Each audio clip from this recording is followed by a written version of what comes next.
As I suspected, 32 flavors. Try the sauce. I'm soaked in it. Oh, I could lick you all day long. And yet, No, I don't hate Balboa, but I pity the fool, and I will destroy any man who tries to take what I got. What? That's my opinion! What? How's it going, everybody? Welcome, one and all, to the 69th Comic Shop Talk episode. 69, that special number. Holy shit. Guys, we're going to be closing in on 100. 100. Do you believe that? Do you believe that? I believe that. I believe that. How's everyone's Friday night going? Did you guys watch FNT? Critical Drinker is on there. I caught a little bit of it. I didn't get to do a whole lot. I had a really busy Friday, but had good dinner with Mrs. Weiser, so that was good. So hopefully everyone else has had a good Friday night so far. Okay. Hopefully you are all good here. I see 5 picoseconds. Hello. Tehillim 29. D. Bud Martin. Vince Womack. My guy Vince. Philip A. Demick, Keely Chow, Andrew 46 and 2. Guys, how are you all doing here? So a few of the other guys will be on the way here, but I got with me here, as he's pretty much always first, Ironcaster. Which episode number was this? 69. Nice. I know. I think I gotta pull out something a little special for that. No, nothing like that. Nah. Oh, is that a little bit of moonshine? Look at that freaking color in that. Let's zoom in on the moonshine. Oh. Look at that. Drink a little bit of moonshine. Fresh. Drink a little bit of moonshine. Yeah, drink that moonshine. Love it. That was a good first sip. How are you, Caster, to lead things off tonight? Oh.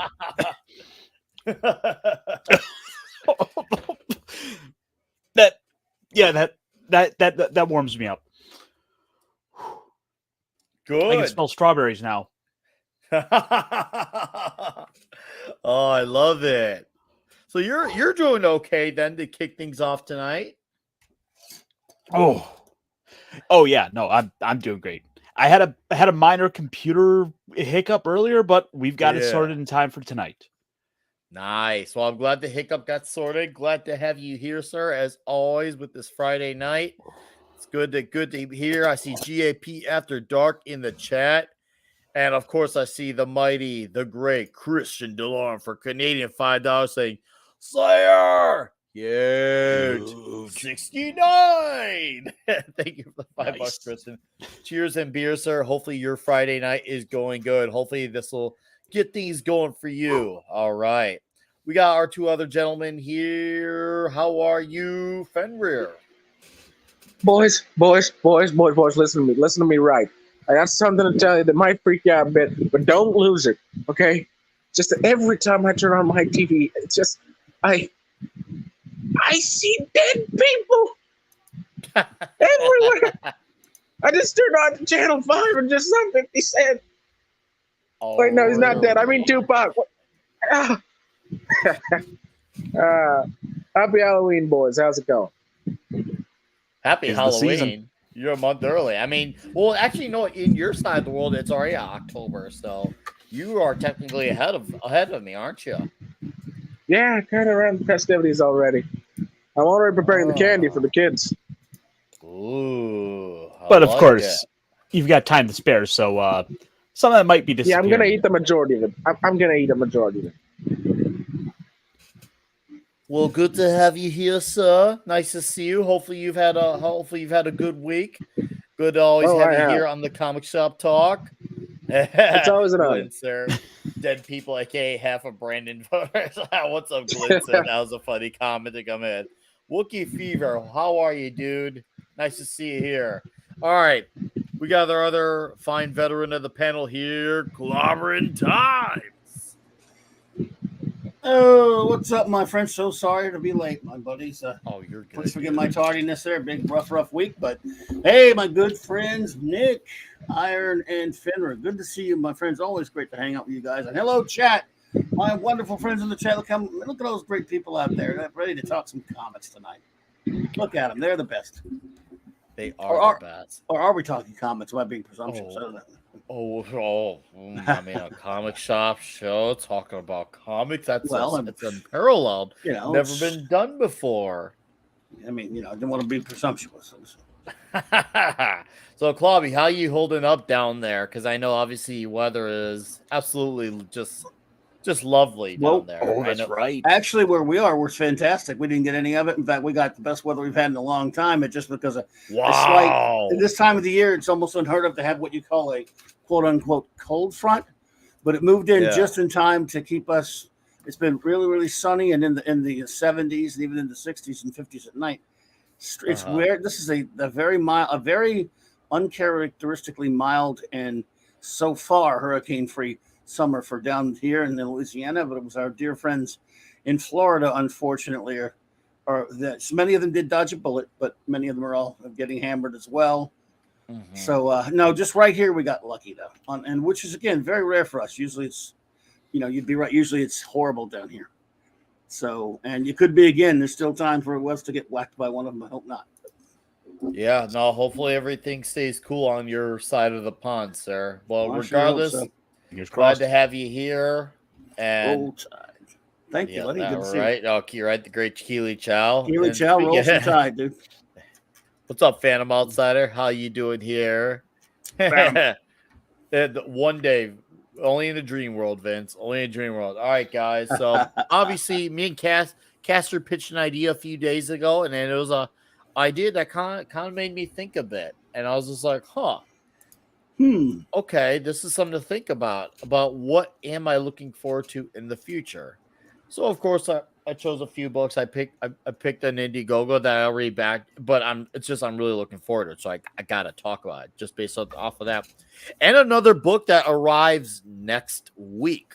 So we're gonna talk about that as well.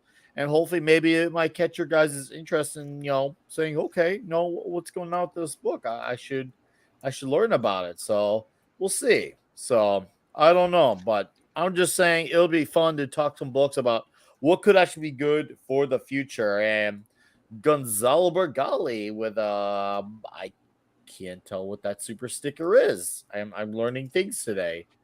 All right. So his what was the member sticker here? I don't know what it is. Thumbs up. I don't know what it is, but you got 29. You got a whole 29 of them.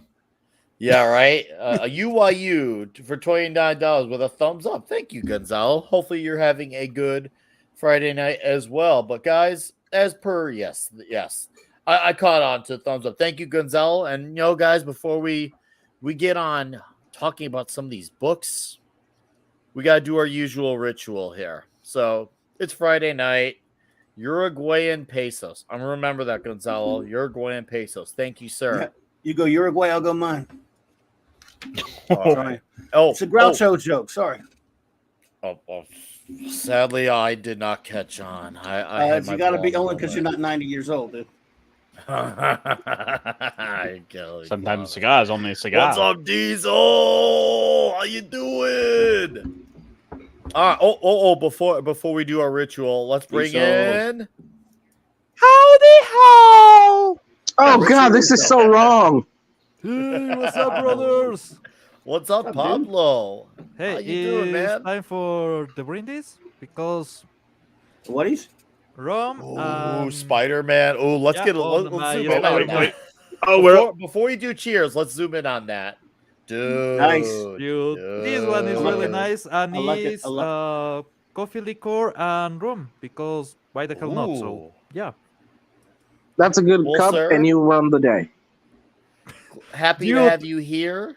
This mug have a history about Nick because he gave one of the first super chats ever on my channel. Not super chat, a PayPal donation, And Yeah. with that money, I bought this one, and I bought a random, I think was Blue Fanta or something like that, something that they were making because why the hell not on my country? Yeah. And you can see the video where I used for the first time this mug with that soda. So that's why. Nice. I love it. Pablo, that is awesome piece of merch to own right there, my guy. Well, I guess It since we really got is. the three dudes here, we got our glasses in our hand. We got 10 plus in the chat. Guys, it's Friday night. Let's talk some comics. Bottoms up, cheers and beers, greetings and salutations, whatever it is you drink, water, straight edge. This one's for all of you. Cheers. Cheers. This is great. This is great. Ooh, All five of us here. In that. I felt the spice in So that. good. Yeah. Oh, fabulous five. Drinking with a microphone near is really hard because you're in danger of the microphone. Hit it. Does that make us? Do we need a name as a team like the Fabulous Five? Dude, Hell yeah. we're gonna need a name. Well, that's We're what gonna Doc need a Savage. name. That's the name of the five friends of Doc Savage. But we could be the Fatal Five. We'll be, Oh, from the I mean, Legion. the number's off, but the drinker doesn't. What does the drinker do? Well, since we're drunk, we can't count that high, so you can say Yeah. it's That's a 1, 2, but you guys dozen. I mean, it's the typical Irish weekend, but hey. Okay, I'm just going to drop this one before we get into the point. I think Pablo is not Pablo. He's a clone. I mean, he's too early. Dude, Doesn't feel today, right. Today Wow. I actually have had a quite leisure day for some reason. There's Okay. some things that I need to do, but I'm waiting for confirmation on a design on a web page. And I have spent my day playing a cell phone game that Rene said that was good on Twitter one day. So I have been playing this game, Epic 7, by the way, no sponsor. And to this day, I have been playing like a month and a half. I haven't spent a single dime, and I'm actually ranking on the multiplayer. If you put the time and you put the effort, basically every time you poop, you level up your heroes. You can make it in that game without paying a cent. So it was a really good recommendation, and I'm beating Wells, basically using a Strauss. So get that, Wells. Get good. Okay. Okay, then I'll take that. But if it turns out you're a clone with the plans of world domination, I'm going to keep a sword and a cross first bar. Those are useful anyway, so I will do that. All right, gentlemen. Let's talk about some books. So, Castor, a few days ago, in our group message, he said, what are some books that we're looking forward to? And, I thought about it. I'm like, you know what? There are some books I'm looking forward to. Granted, obviously, we all know about ISOM. It's all arriving for a lot of you guys. I'm still waiting on my copy. Hopefully, we can all have it next week to talk about. We shall see. But that aside, because that's already too obvious, I thought of another Indiegogo book that's supposed to be being fulfilled really soon. I wanted to talk about, and also want to talk about Image book. And I know Castor has some books he's got to show off, and he's got his sweet old camera to show off. So we'll have our leadoff man steal the show a little bit. Well, the idea had originated from me thinking, while it's great to kind of get into some of the classic stuff, to go hit the greatest hits of the back catalog of comics and finding those kind of deep cuts. But I figured, well, why not look for some of the more modern stuff? Because some of the stuff can be a little pricey and hard to find out there. What's coming up to look forward to? And I've got a couple of books that I've just picked up. I've barely gotten a chance to go scratch the surface on. So I've got a couple of books I can show off here. In some cases here, I'm opening them for the first time myself. Ooh. So without further ado. Diesel, I see some Transformers. Robots in disguise. Well, one of the nice things I do like is that my shop puts everything already in the bag for me, so That's I don't awesome. even have to spend the money on that. They do that and they give me a good discount. But Shattered Glass is essentially as if it's not obvious, the mirror universe of Transformers, where your Decepticons are your heroic bots, and the Autobots are the oppressive, evil ones. And to show a little bit off, like, it's got some really like solid art in here, I think. The only major issue I have that kind of makes it hard to recommend is the fact that IDW is going to be losing the license by the end of the year. So it's kind of a book that is going to basically go for about 5 issues, and then it's all getting canceled. Nice. But I do like, in a way, that this is kind of taking this does take some existing characters and kind of twist them in ways that aren't normal for them. So I think it's kind of an easy one to kind of get people in on up here, just to kind of show off, and because I know that's the kind of thing I should probably pay more attention to. For it's written by Dan Lore. We've got art by Marcelo Matier. Colors by Jean-Paul Bove. And this is a book from IDW that I'm enjoying. This is about one of the 4 I was able to read this week. Okay. Cool. Okay. All right. No, that's a good start. Is now Shattered Glass, is that like a mini series going on aside from the main Transformer story? Or is that like a retitle? Why don't you tell me what is the deal here with the Shattered Glass 2? Because that sounds like it's a sequel of sorts. Yes, this is they did a 4 or 5 issue miniseries that was from more of the Decepticon perspective.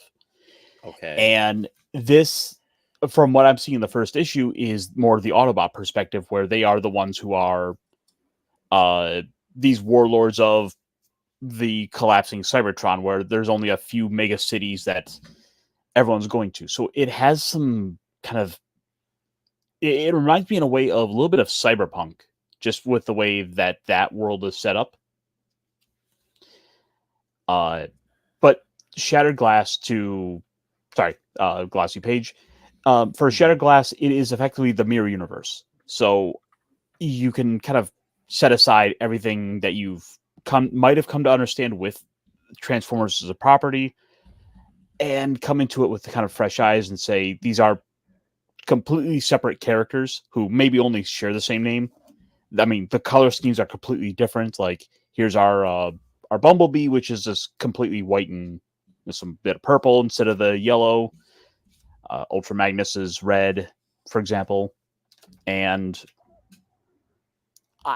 it's able to take some of these iconic characters and like brutally massacre them as it once. I mean, just this was a page I flipped to earlier, but I mean, you see like one of the bots here just getting his eyes knocked out. Mm-hmm. Dude, that's a badass shot. Dude, it's amazing how vicious a bunch of big robots can get. Yeah, Shattered Glass is quite one of the most... Well, if you go with Transformers lore, it's kind of like one of the most bloody equivalents of the whole thing. It really takes it super far, and it's great. Seriously, that looks fun. Well, looking at this looks like it's a fun time. That's what the vibe I'm getting. Okay. Oh, it really sounds is. like Look at this art down here. Dude, that looks awesome. Dude, that is one frightening Transformer. I like it. It's Skeleformer. Yeah, that reminds me of Saints of Skeletor? the Zodiac. No, Saints of the Zodiac. Oh, yeah. Just look at the skull with the helmet. Looks like one of the Saints from Asgard. So we got a couple of the. I've never seen the Asgard arc. arc. I can't compare there.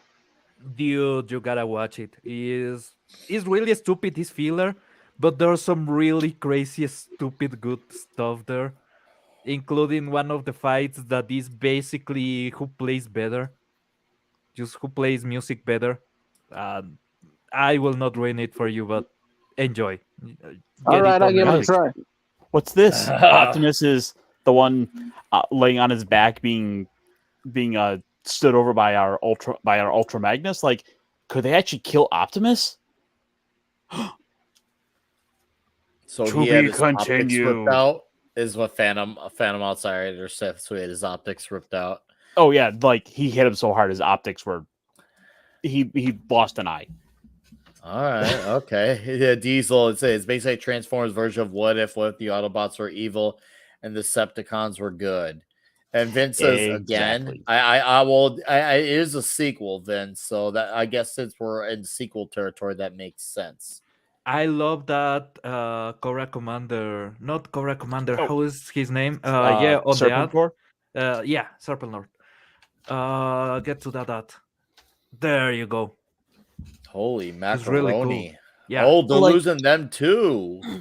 Yeah, both these Holy both crap. the licenses. Like, Yeah, they're bringing honestly, them back. I saw this art here. I don't read the G.I. Joe book. I want to check this book out now. I want to see what that's about. Yeah, Serpentor's supposed to be the ultimate enemy for the Joes. I mean, he literally has the. I mean, he was cool for me. I felt like it was an insult they didn't use him more. I think it on the time that they were making the good movies and everything, the good animated movies, he was not yet that big, so he really went underused. Let's just say, even in the. Did you guys watch the animated series? For Yes, G.I. I Joe? did. Was really stupid fun. Also, Yes, it was. I think worth pointing out with this, it's got Larry Hama on board.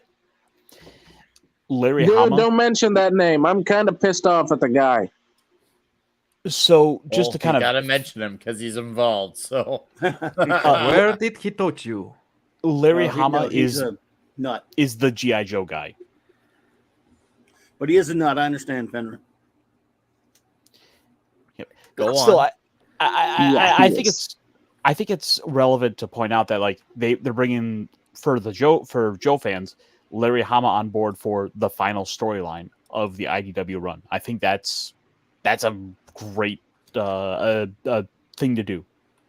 Yeah, makes sense. From what I've heard, they've kind of turned the book around, and it's actually been getting pretty good recently. Which is, ultimately unfortunate because, again, the final storyline. Yeah. Oh, Diesel here says that original Marvel G.I. Joe comic is absolutely fantastic. That G.I. Joe cartoon is cheesy. The Marvel comic was the shite. Dude, the thing is that put the word "the" in there in between was and shite. The cartoon was really, really cheesy, but was funny, and it was when I was a really small kid. So, watching that, it was for my target demographic. Let's be honest, it was really fun. It's like Thundercats. There's a villain in the Thundercats that they defeat with soap because cleanliness. Yeah, if you are an old man, you will say, "Well, that's shit." If you're a kid, you're like, "God damn, with soap, I wanna defeat somebody with soap," and then you get a spell from school. But that's another story. So, hey, Pablo, you know what's the funniest thing about that show? No one ever died. Not a single person. Red Yet lasers, they and blue fought with lasers. lasers and guns. Yeah, I That cannot was the think of coolest anything. war. Yeah, I cannot think about anyone dying. Yeah. Yeah, it was the coolest war of them all. No one died in hilarious. G.I. Joe the same way that Spider-Man only threw one punch in the animated series. So this is one of the issues. I haven't had a chance to open it yet, so I'm not Okay. too sure about this one. But obviously, I have issue 2. So issue 2 just came out this week, and I've only had a chance to read issue 1. But I did want to point out on the back one thing I am looking forward to since I've seen it in the advertisement.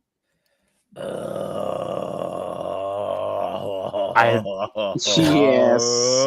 Dude. Yes. Dude. Just yes. Teenage Mutant Ninja Turtles. Teenage Mutant Ninja Turtles. Teenage Don't get me Mutant Ninja copyrighted Turtles. right now. This song has so much copyright.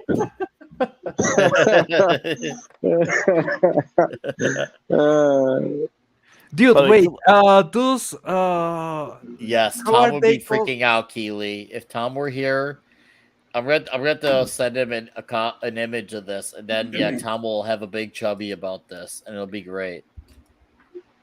Those are the replacements on the movie for Bebop and Rocksteady. How are they called?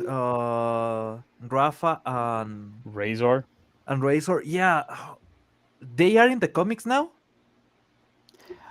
I guess so. Rock on. We'll find out more next week when it comes out. Nice. We're searching of turtle soup. Cowabunga. Oh, wait, Well, I gotta Cowabunga it is. I'm just gotta show off some of the like alternate. That's one of the things I do like with IDW is that they'll put in the back of the book the alternate covers. Mm-hmm. My God, that's Soundwave? No, Right, Brian. Tom will have a nerdgasm. Toka Yo. and Rosar. Yeah, Gonzalo. My God, Gonzalo. I haven't actually read that far. this is Blaster. Wait, what? That's Blaster. Oh my God! I'm really confused Why by does the he- pose. Why does he look fruity? No, he's an actor. Look, he's a complete. Look at this pose. He's a complete asshole. He's like spilling a martini. He's got his little. He's got his parody cassette of an when he's actor. on, just doing work for him. Yeah, pulling a Hamlet and everything. Oh. A Shakespeare. So pretty. I saw somebody talking about the A-Team on the chat. God damn, Yeah.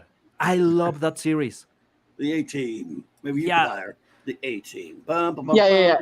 It was about how the Joes never killed anyone despite shooting guns. I like how There's a difference.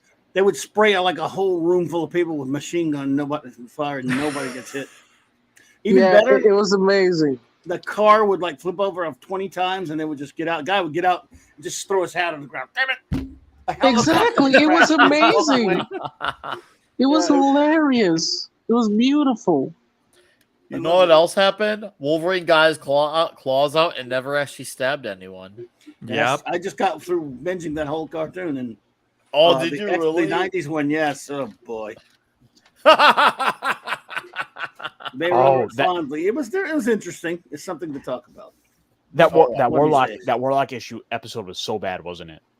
Well, I never knew anything about him or cared about him one way or the other. So when I saw that one, I had no reference point because I'd stop by. I don't like the cast of this show that much because it's all a roster that was way after my time reading X-Men, and so I didn't like the roster much.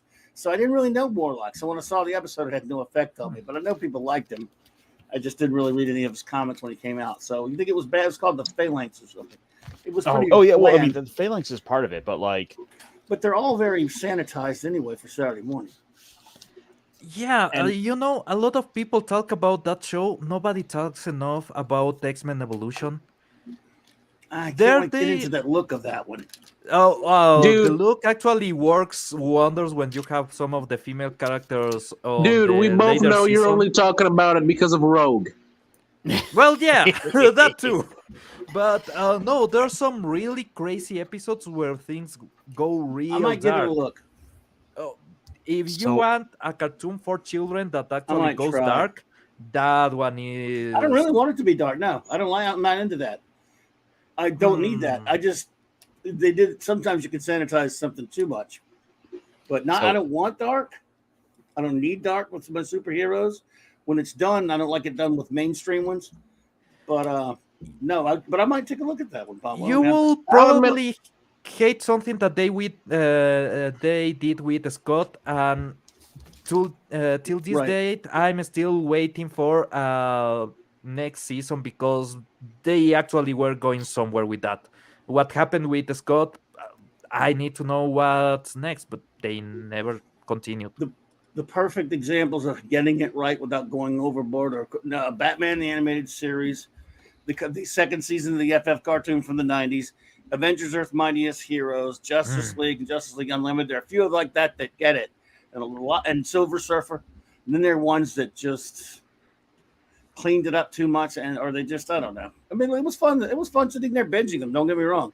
Just like I did it with Spider-Man before that, which Nick and I will talk about one of these days. Oh, I can't wait, dude. In a few weeks, man. I'm pumped. I'm excited to talk about it. I made sure I had work off the next morning, so we could go as much as we need for that one. So what night is that? That'd be fun. Did I give you a date? Did we come October 12th? 12th. Gotcha. Yeah. Gotcha. So why does Ultra 7 have, or Ultraman or whatever, have facial hair? I'm really confused. Wait. Gonzalo, you're a goddamn genius. He says that X-Men Evolution is actually an HBO Max for Latin America. It is true. No, I can't watch the full series. I thought it was on Disney Plus or something. Yes, for some reason it's in HBO Max for Latin America, and there's the whole 4 seasons. So, man, I love you. I will be watching that this weekend. Pablo, did you watch Wolverine and the X-Men? Anyway, go ahead, sir. Oh, it is amazing. Wolverine and the X-Men is really good. I've seen that part. I was wondering. Anyway, go ahead. You know what? So I have to confess my sins here, guys. Damn you! I have purchased Modern Marvel. All right, you're gonna have to balance them, Nick. We can't have this. Yeah, we need to kick them out now. Not once, but twice. Okay. Damn it! We're so disappointed. Okay.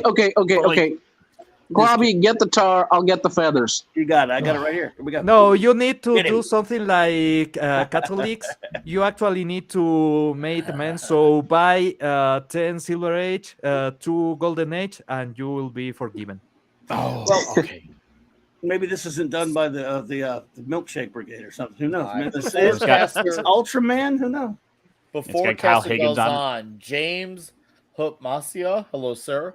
Serious question: is it socially acceptable for me to scoot across the carpet like a poodle with worms if there's no toe? What? I have no might be idea a question for a different show, but only for shag carpeting, because that is an abomination. The only thing this show has connected to toilet paper is modern Marvel comics. I feel like you asked that last week, or you asked something similar last week. True, it can be. I mean, it's not as resistant, but it can do a good job as toilet paper. Hasn't he asked that before? I don't know. I was about to tell him to use DC Comics, but they come with shit already, so yeah, you wouldn't do that. Exactly, it's just pointless. So what's the verdict there, Caster? Go for it, buddy. Yeah. So I mean, D-Bud Martin is someone who can come in to easily talk about as well Ultraman and that franchise. One of the things I do like, this is what I've barely cracked open, the fact that this has Gurihiru doing art for one of the backup stories, which is an artist that got me to become a big fan of Gwenpool of all characters. But Ultraman is a Japanese superhero that is based legendary. Can change size. He can shoot lasers. He can do all kinds of crazy stuff, but only for 3 minutes. Wait, is that new? Is that all new? These were on the shelf this week. Actually, the last couple of months. Okay. But okay, apparently I get a digital copy of something I haven't redeemed yet. But I mean, there is some decent art in here from what I'm seeing so far. Okay. Won't you tell us about this story and what's going on with the 7 or Ultra 7? The problem is I haven't read this one yet. It's literally just here's books I've picked up for this week. Oh, okay. However, the standard affair is Ultraman is a alien species that winds up on Earth, and they wind up finding a human host who they share a body with. They're these like Superman level power beings that that in their quest for bringing justice through the cosmos, they wind up harming a human, and so to save the human, they share a body with them.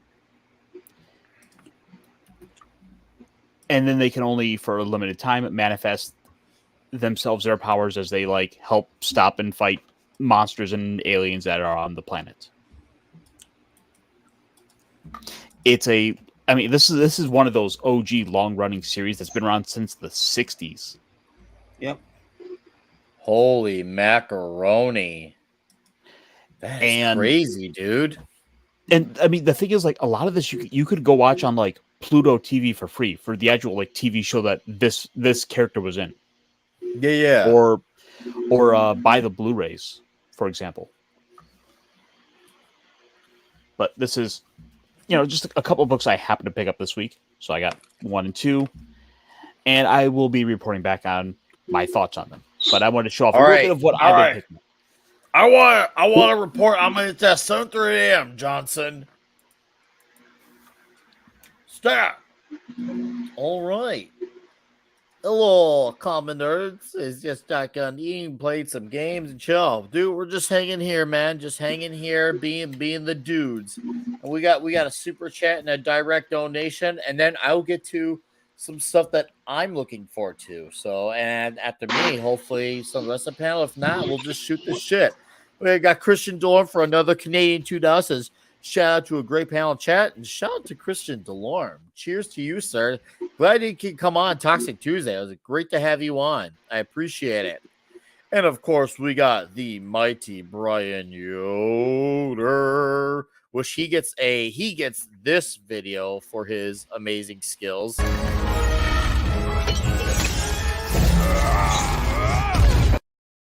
And Brian Yoder for $25 says, is it permissible to buy a modern Marvel comic if there's a shortage of toilet paper? That's really expensive toilet paper. But if you're willing to pay the price for the sandpaper, that you'd make Thanos proud. You'd make Thanos proud. All right. And Christian, have a good night, dude. Thank you for being here.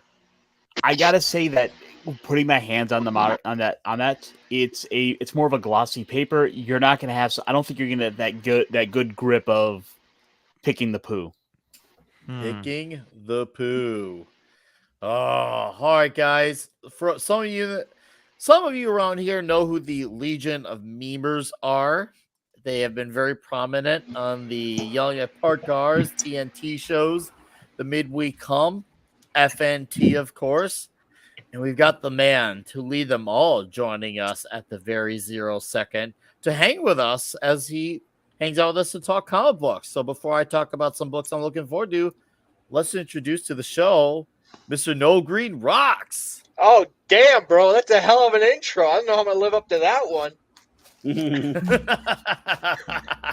How you guys doing tonight? What's up? I just saw you guys talking about comics. I had to come by, hang out with y'all, watch a little bit of Friday Night. Thank you for being here, man. How we doing tonight? What's going on? I on? like it.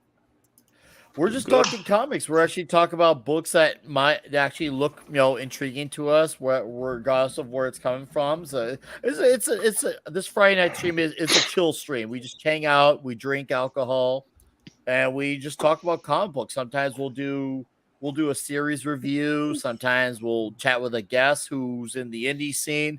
It changes up. Tonight's a little bit. We're just talking about books we're looking forward to, and we'll just go into open free Friday talks. And I want to get a big shout out to Release the McCracken. What's up, dude? And Rod Thunderheart. I'll be back. I'm going to go get some sake because I don't want to be the only one without any alcohol. Go get the sake.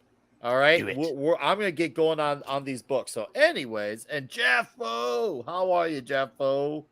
Nice to see you here. He says, my screen's ready. We got No Green Rocks, Pablo, Klobby, Fenrir, Caster, and I. That's who we got. Okay, so a lot of you guys know this book is coming out, and especially if you know the Indiegogo thing very well, but it does feel like it should be talked about. So we all know, a lot of us know who Shane Davis is. He did a book called Starlight Cats. Now he's got another book coming out next month called Inglorious Rex. And that book is going to be, he had the test copy printed out, and he's going to seek fulfillment in the next 2 or 3 weeks. This is a book I want to talk about because, well, it looks fun. It looks like it's going to be like almost like 80s action movie level, but with like monsters and robot stuff fun. So it's like, don't apply logic, just go with it and have fun. So, and this is already getting set up because when this book comes out and it's shipped to backers, he's already getting set up for Inglorious Rex Volume 2. So now we know this is a series. But for those in the chat who may not know, well, I'll give you a quick little reading of the synopsis. Says rising star MMA fighter Alex Stone steps for the first time in the world of Rex fighting, where 20 tons of genetically manipulated clones are hitched to the neural systems of the human pilots. Twisted together, no holds barred, high stakes cage fighting. That is so alpha. In this fist pumping novel, pulse pounding graphic novel, Alex's unlikely rise as an underdog piloting his late brother's Rex will set him on a collision course with the fighter that holds the crown, the same man that killed his brother. Alex will have to confront the reasons he stepped into the cage while waging a winner-take-all battle for the title of Rex champion. Okay, no, but in all seriousness, this is fun. I basically just like you're slowly devolving into like the Ultimate Warrior. This feels like an 80s movie. Right? It's literally, it sounds like it's supposed to be like a big dumb action movie story, but translated to comic book with monsters, and just go with it. This really reeks of just go with it. Just have fun with it. And you know what, dude? I backed it when it came out. Immediately I backed it. I'm like, no, this sounds ridiculous. Everything about this sounds so over the top, but I'm curious. I want in. Like, look at these beastly creatures. This looks fun. Like a thing called Rex Monster Martial Arts. Dude, this would be a really kick-ass like cartoon. If you could get a good story around this, I feel like this would be a really cool like Invincible style cartoon with lots of brutality going on. But yeah, this book is coming in a few weeks, and I'm really looking forward to it. It's supposed to be like 50 pages. I know some people get like a 0-issue tie-in as well. I just got the regular book, but who knows? Maybe if I can beg Shane here, I could get a hold of one of those 0 copies. But I'm looking forward to do a crown. Really, come on. This is when you know the story is gonna be loaded with cheese. This probably is gonna be loaded on the Havarti type of cheese side. So I'm looking forward to it. Inglorious Rex sounds like a blast and a half when it happened. It looks like he did the writing, and of course his wife did the penciling because she's also the one who did the stuff for Starlight Cats. I don't know about you guys in the chat. I don't know if you guys back this on, but I did. God, that was last October, November. And yeah, he's right on schedule. When he said last year when it was going to go to print, he lived up to it. I got to give him credit. Because Indiegogo now that's a character guys I can identify with. Oh, yeah. Oh, there he is. Okay, I see Yo and Commander Phil. How are you, dudes? Right on time. Hey. Nice to see you both here. But no, what do you guys? Oh, I love it. I love it. What was anyone on the panel think? Caster, did you back this book, or what are your thoughts? No, this one completely skipped me by. Like I didn't see this one, but I love the look of it. Like the cover makes me want to pick this up. Like I like the way the characters are drawn. Okay. Just the premise alone, as you were reading it, Is this slowly divulging into the Ultimate Warrior reading that out? The Ultimate Warrior pumping out Inglorious Rex. I'm like, ooh, that sounds like a sex move. Why Ultimate can't- Warrior pumping out Can I Inglorious just- Rex. Can I just throw my wallet at the screen and just auto get a copy? Is that how this works? I wish I will have a lot No? of comics. Oh, I just have this. No. Maybe I'll show that later. Yeah, do it later. Anyone else? Anyone else got some thoughts? Pablo, Fenrir, Greenbox. As I said, this looks like one of those 80 movies with an anime twist. I think I Okay, found my so cover. you see- Yep. Nice cover. So this cover here is supposed to be one of those covers that, of course, you get the uncensored if you back it, of course. So, and if you look to the right I here, want the highlighted censored smaller. Yeah, why? I just all my life I've always fought for the censored covers. Why have the uncensored? That just the logic of that doesn't make sense. I want my censorship. Come on, Because guys. it's funny. It's fun. Oh, it's the Kenneth Rocafort variant cover. It's up. Shout out to Kenneth Rocafort. I'm looking forward to Groken 2, by the way. I don't know if you're listening, sir, but I am looking forward to Groken 2. But dude, that's a killer cover right there. And it's got a little dash of toxicity in there too. Just a little sprinkle.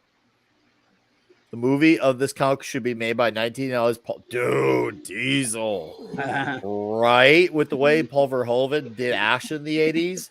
That's a good. Wow. You That just makes did the sense. That dream works. directing. I Mhm. could see that. Dude. Look at dude, come on, look at that. Come on. It needs to be a canon film. That's a John Malin cover. There's no That looks freaking. I'm just saying, look, it looks fun.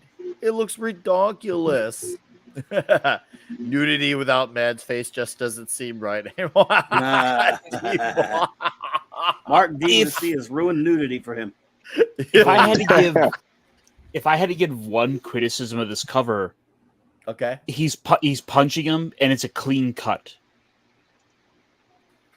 Like What? the decapitate the dismemberment. Yeah. It's a clean cut, and he just punches It's it anime. off. That's It's like anime. the only bit of criticism I can give. It's fair criticism. I can respect that. You have read One Piece, so maybe some kind of haki or something like that, an energy that actually makes a blade. That might work. Mr. One did it. Yeah, something like that. Take care, Commander Phil and TZ Burton. Welcome to the show. Yes, 69, my dude. What's up, Agent Decibel? So, all right. No, but yeah, those are the cards for Inglorious Rex, and this is that supplemental book, 0-issue-ish equivalent I was talking about.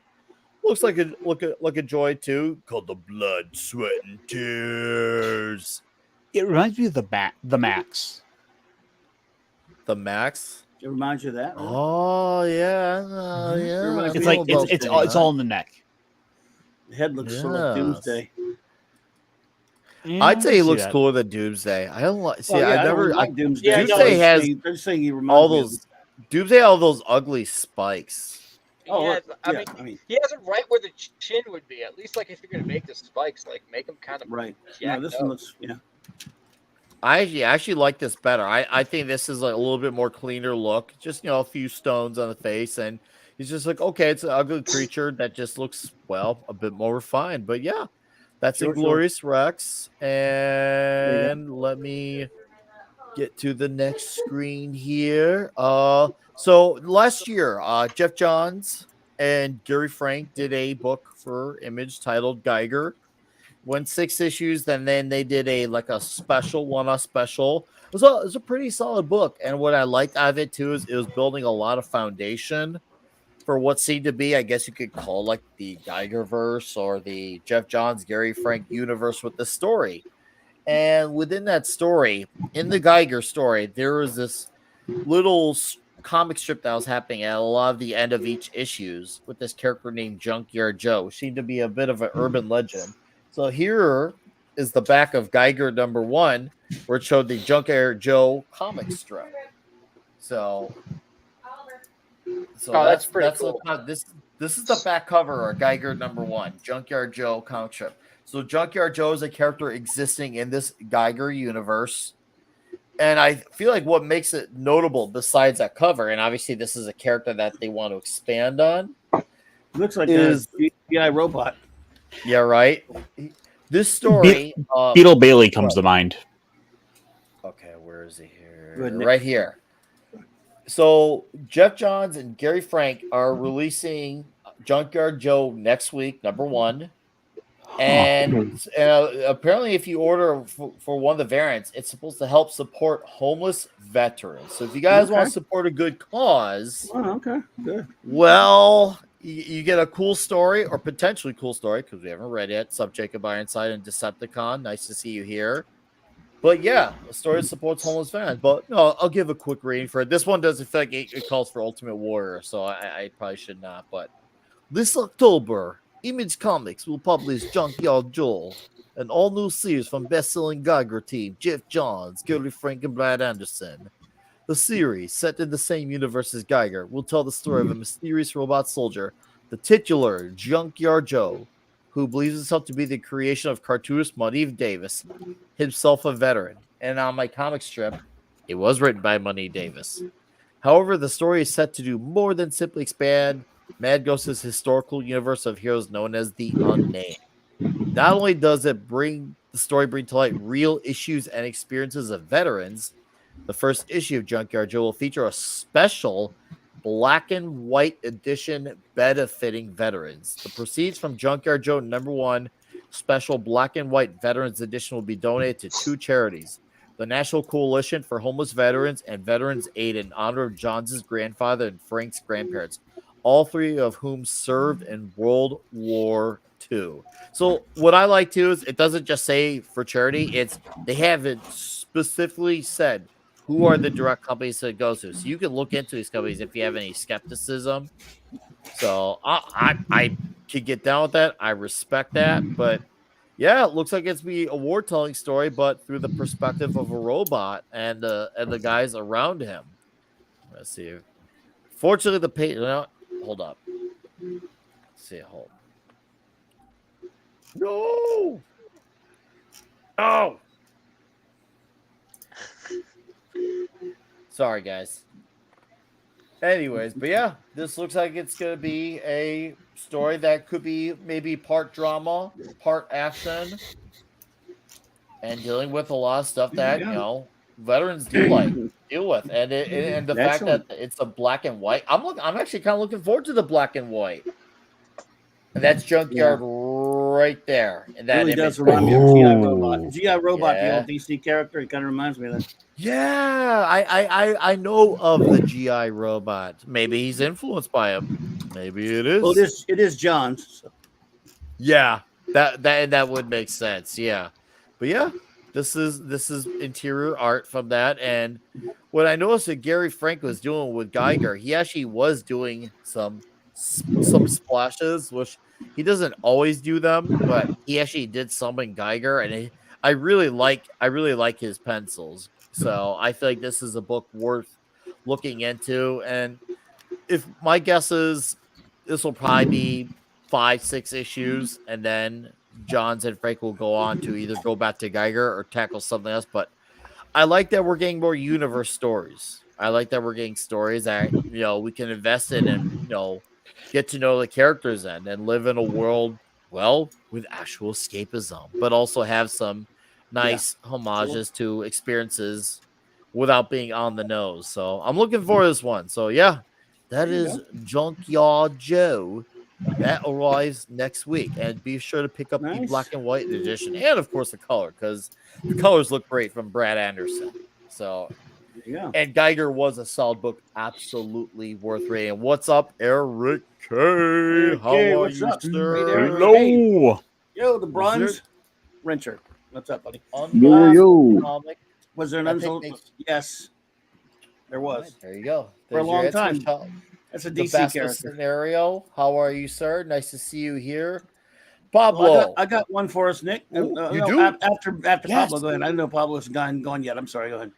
Okay. Pablo? Yeah, I actually found something that I was not even in my radar on the manga world.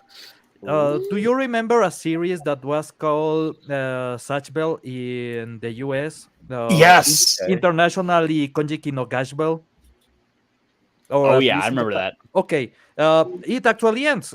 Is 100 demons that are summoned to this world to fight alongside humans to decide who is gonna be the king of the demon realm. And the main character is this small demon that is a blonde kid that actually wins. So the manga ends a long time ago, and that's it.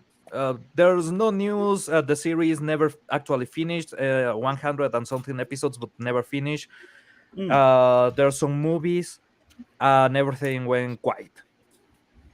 For some reason, there's a Such Bell 2 that is a manga after the everything that happened on the original manga after the main character actually won and became the king of the demon realm. And up to the point that I'm reading, the main character is dead. Gashbel, after becoming the king and returning to the demon realm, is dead. He gone. He he gone, son. He There's gone. Yeah, there's a lot of violence. There's people getting chopped into pieces. It's actually really crazy what they are doing. And by the way, the original manga was like that too. The animation that you guys got into the US was heavily censored, but there was a lot of gore. There was a lot of nudity. It was crazy. By the way, this was for 10-year-olds So you're because the saying pa- I gotta go like sail Barbados to watch the real version now. yeah, Yeah, the it Japanese hit hard. is really Like, crazy. Let me see if I can share. Okay, Yeah, this please. is the Please first. stuff. I can still remember like the Victorine theme from it. Do you remember there was a character that was called Folgore that had a song that is Chi Chi Chi Chi Full go Opai?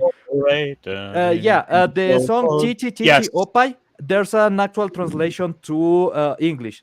Is I want to grab breast. I want to fondle breast. I want to suck breast. That's the lyrics of the song if you translate it from Japanese to. That must have been done on purpose. Dude, this is actually really, really Yeah, because heavy on like, the violence. like he was supposed to be like an actor who like bullshitted his way and told Yeah, his partner that like he's the greatest person ever. and when he actually became famous, he became basically the casting coach guy. So every single one of the ladies that wanted to be on this version of Hollywood and music and everything had to go to him, and he will fondle their breast because that's his thing. Whoa. That's the character. So basically, he's a normal Hollywood guy. Yeah, pretty much. But okay, I found out that this exists. There's actually a lot of gore, a lot of violence on the pages and the drawings. Dude, like freaking that art Woo! right there. Dude, and that's just in black and white. Yeah, if this gets an anime Woo! adaptation, I will be happy as hell. I cannot wait till I see what craziness comes out of this. And man, okay, there's a scene where somebody, let me see if I can get to that page. Somebody gets chopped off, literally gets chopped into pieces in this. This is the first issue of Such Bell 2. So yeah, Yeah, I'm they sorry to get. say, Pablo, but that just sounds normal for manga style. People getting chopped in half into pieces. That's Yeah, just look normal. at this. Whoa! Look at that shot. Still looks normal. Yeah, it's normal, but this is for 10-year-olds. That's my point. It's absolutely crazy. It's absolutely bonkers, and I'm happy as hell that this is back. And if this, I feel like I need to go check out the manga now. Yeah, you actually need. And if this gets a full anime adaptation of the whole first arc, that is basically Satchel becoming the king, and what's going on this one, I will be really, really happy because that series deserves a lot of attention. It never got it, and that's a crime. Well, considering that Bleach is getting readapted, I wouldn't be surprised to find out that they're gonna go ahead and do this as well. Dude, it's getting released by Disney. Yeah, that's not gonna. My hopes on that aren't that big. Dude, I think it's a bigger story ultimately that Disney is having to turn around and start doing anime. Yes. Like the fact that that is a story, I think says a lot. You know something? If I could have a wish, this will be my big wish for anime, for anything. I have some series that never ended that I want to see completed. One of them is Suzumiya Haruhi. That actually the movie is freaking amazing, but the second season of the series basically killed that animation, and then the voice actress got married, and people wanted to basically burn everything with her because she got married. Actual story. Japan is crazy sometimes. But there's this anime that is from a light novel that is called Spice and Wolf that has only 2 seasons. If I could get from the beginning, from the first episode, remake of that series and actually having an ending, that will be my dream come true because that's one of the best stories on manga, on light novels of all time. And the animation was just spectacular. So the other thing that I have been tracking, well, I'm anxious to get what's coming on One Piece. If you don't know, basically they have this arc about basically Japan, but in this reality that has been out of everything for 800 years. And there's the big pirate that this is the emperor of one of the 4 emperors of the seas. He has his whole crew that is called the Animal Kingdom and everything. Kaido, that is basically a beast. Well, he has been defeated. A big spoiler alert: the one arc, the arc where Kaido fights Luffy, is over. Oh, so when I put the reading it on hiatus was when they were getting ready to fight. So I haven't read that yet. Get in there right now. And basically, there's like the one I've got like 20 chapters just built, like 20-30 chapters built up. So I've got like a good chunk of manga to read. Oh, have fun, man. But basically, this took 6-7 years to complete this arc. So this is really, really long. The one arc is stupid long. They actually had to split it in 3 parts because people will miss the continuity on what they were reading. No joke. It's that stupid, crazy long. Stupidly long. And actually, they are going straight up to the finish. They are going for the One Piece. We are seeing Dragon, that is Luffy's father. We are seeing Shanks taking action. We are seeing the main players, Sabo, everything, every one of the characters that should be in the end of the story is moving. So we are in the end. I want to point out, Nick, because you don't necessarily know this about One Piece. Yes. This series has been going since like 2003. No, 99. Oh, yeah. No, I'm sorry. 99. Yeah, it's literally older than me. I feel like an insignificant little child close to it. And literally, the first chapter, the first issue of One Piece was building up the mystery of this treasure at the end of this big, long trek of adventure. Here we are, all these years later. You know what's funny? To this day, I still think Roger was just fucking with everybody, and there's actually nothing. Okay, Yeah, the treasure was literally his crew. Since now we know what the poneglyphs are and everything, I will say it directly. The One Piece is just one piece of the story. Is the last poneglyph. Is all that it is, and Goldie Rogers was fucking with everyone from the beginning. Like, that's my treasure. His treasure is read the whole book. Here's the final page.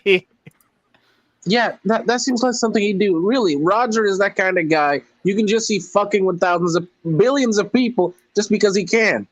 Yeah, because he wanted to fuck with the government. That was his whole arc story. He was dying and he goes, how can I mess with the government? I will give myself up to the government. They will kill me. And with my death, I will make everybody become a pirate and start attacking the government. Yeah. So it's like literally in the very first chapter.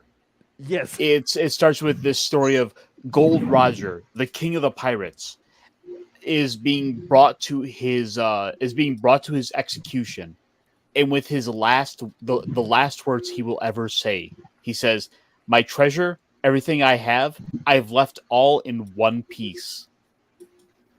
Ooh. And this is a story. This is a story that's been told for 25 years. Man, crazy. Under numerous perspectives of view by numerous characters showing their different ideals of what actually happened that day, and it's just so great. I really feel like we need to do a stream just to like talk about the first couple chapters, just to like give it do a taste. Yeah, probably. Despite Klobby being strong-armed by his kid to read it, I think you should check it out, Nick. I will say it like this. The main character, Luffy, when he was a small kid, and I mean like 8 years or something like that, he tries to impress this pirate called Shanks by stabbing himself near the eye to show him that he doesn't care about pain and he wants to be on the crew. So, literally, this kid's ambition is becoming a great pirate.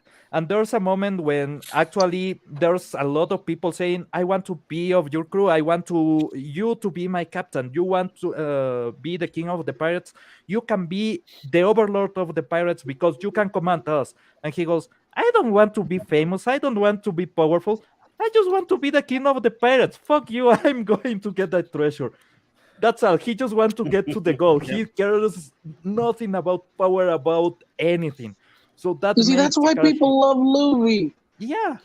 At one point in the series, they meet one of the members of the crew of Gold Roger, and one of his crew members says, "We could just ask him, like, where's the treasure at?"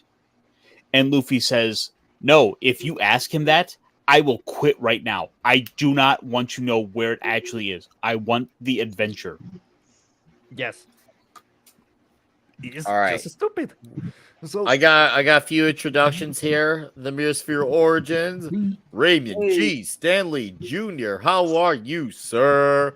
And dropping by is Bush McFadden. Steve Mitchum, the great sir. How are you? Hopefully Dan Life's doing good. Gutsy 77 in the house. How are you, sir? Cheers and beers on your Friday night. All right. We got a meme to share from our very own No Green Rocks here because well, all right. How are we not going to share one of these pieces of work? So let me get. Should I be scared?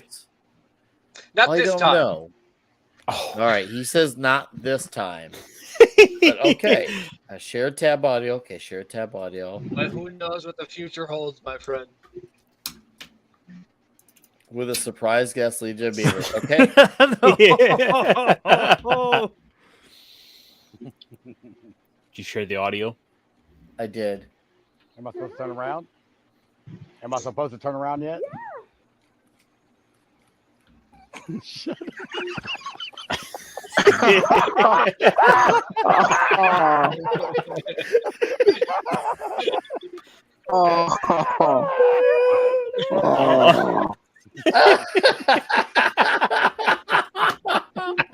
Oh, that was amazing. Thank you, No agree, Ross. That was freaking Hilarious awesome. stuff.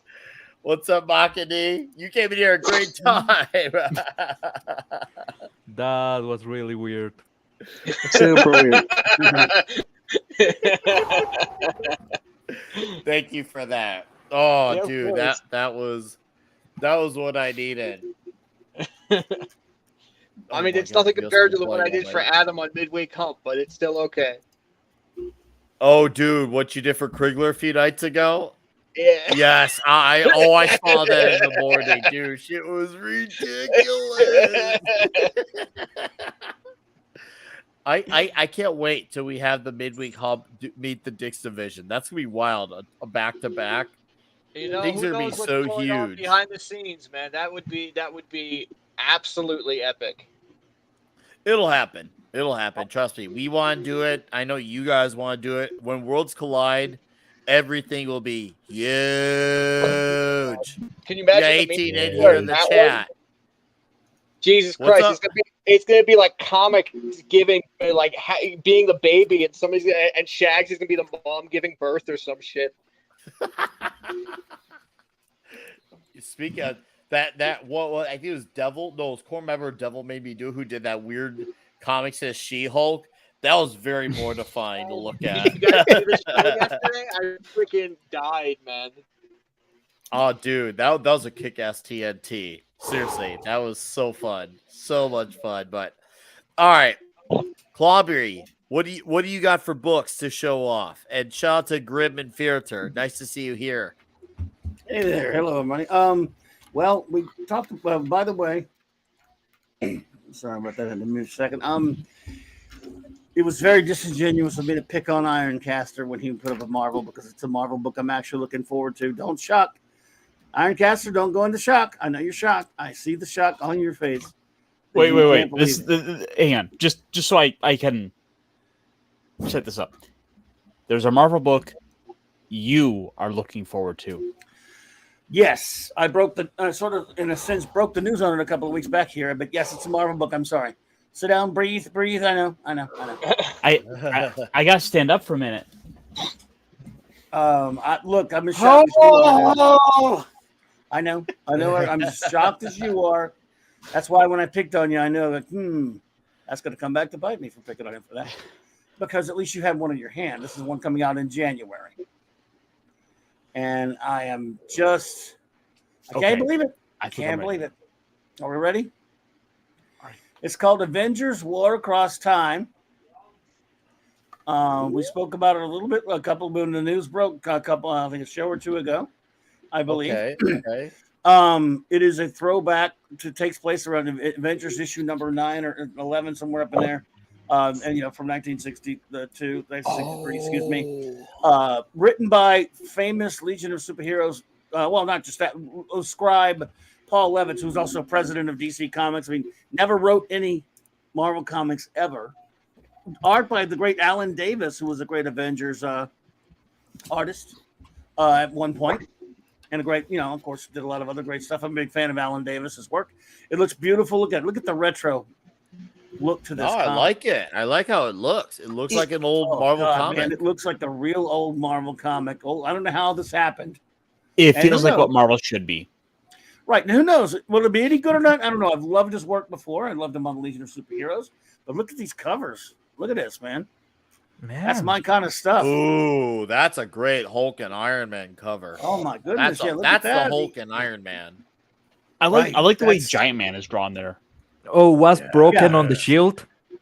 It's very. That's a Wasp. Yeah. It's retro. It's just an issue takes. I mean, the story takes place around issue number 10 or 11 of the original real Avengers series, the old school stuff. As you can see, I like how Wasp was drawn there with her hand thrown back. Yeah. Oh yeah. I mean, looks like great retro stuff, great throwback stuff to the era that I love. Again, does that mean it's going to be any good? No, who knows? I don't think we'll have much to do. Of course, Kang's involved. I mean, they did say war cost time, so time, Kang. Okay, makes sense. I don't know if it'll be any good or not. I do know Levitz has written many great Legion of Superhero stories and some other DC comics that I loved. So And I like Alan Davis a lot. I really like the way it looks. I'm game. I'm here to, support good stuff when it comes out, even if it's coming out by the scumbags at Marvel. Look, they're allowing this to happen. So if we get a fun, I think it's something like maybe 4 or 5 issues or whatever it's going to be. If we get a fun romp that is a nice throwback to Silver Age comics, although it's more of a Bronze Age look to the art. Still, that's fine. I like Alan Davis. I'm game. And I hope it's going to be a fun one. I'm really looking forward to it. Again, does that mean it's going to be cool? Who knows? But cautiously optimistic. And that's for a Marvel comic, Yeah, it's a good way to be, dude. Hey, who knows? It could be good. Who knows? For all we know, it could be end up something that we end up talking about. Time shall tell, my friend. It'll be the 60th anniversary of the Avengers.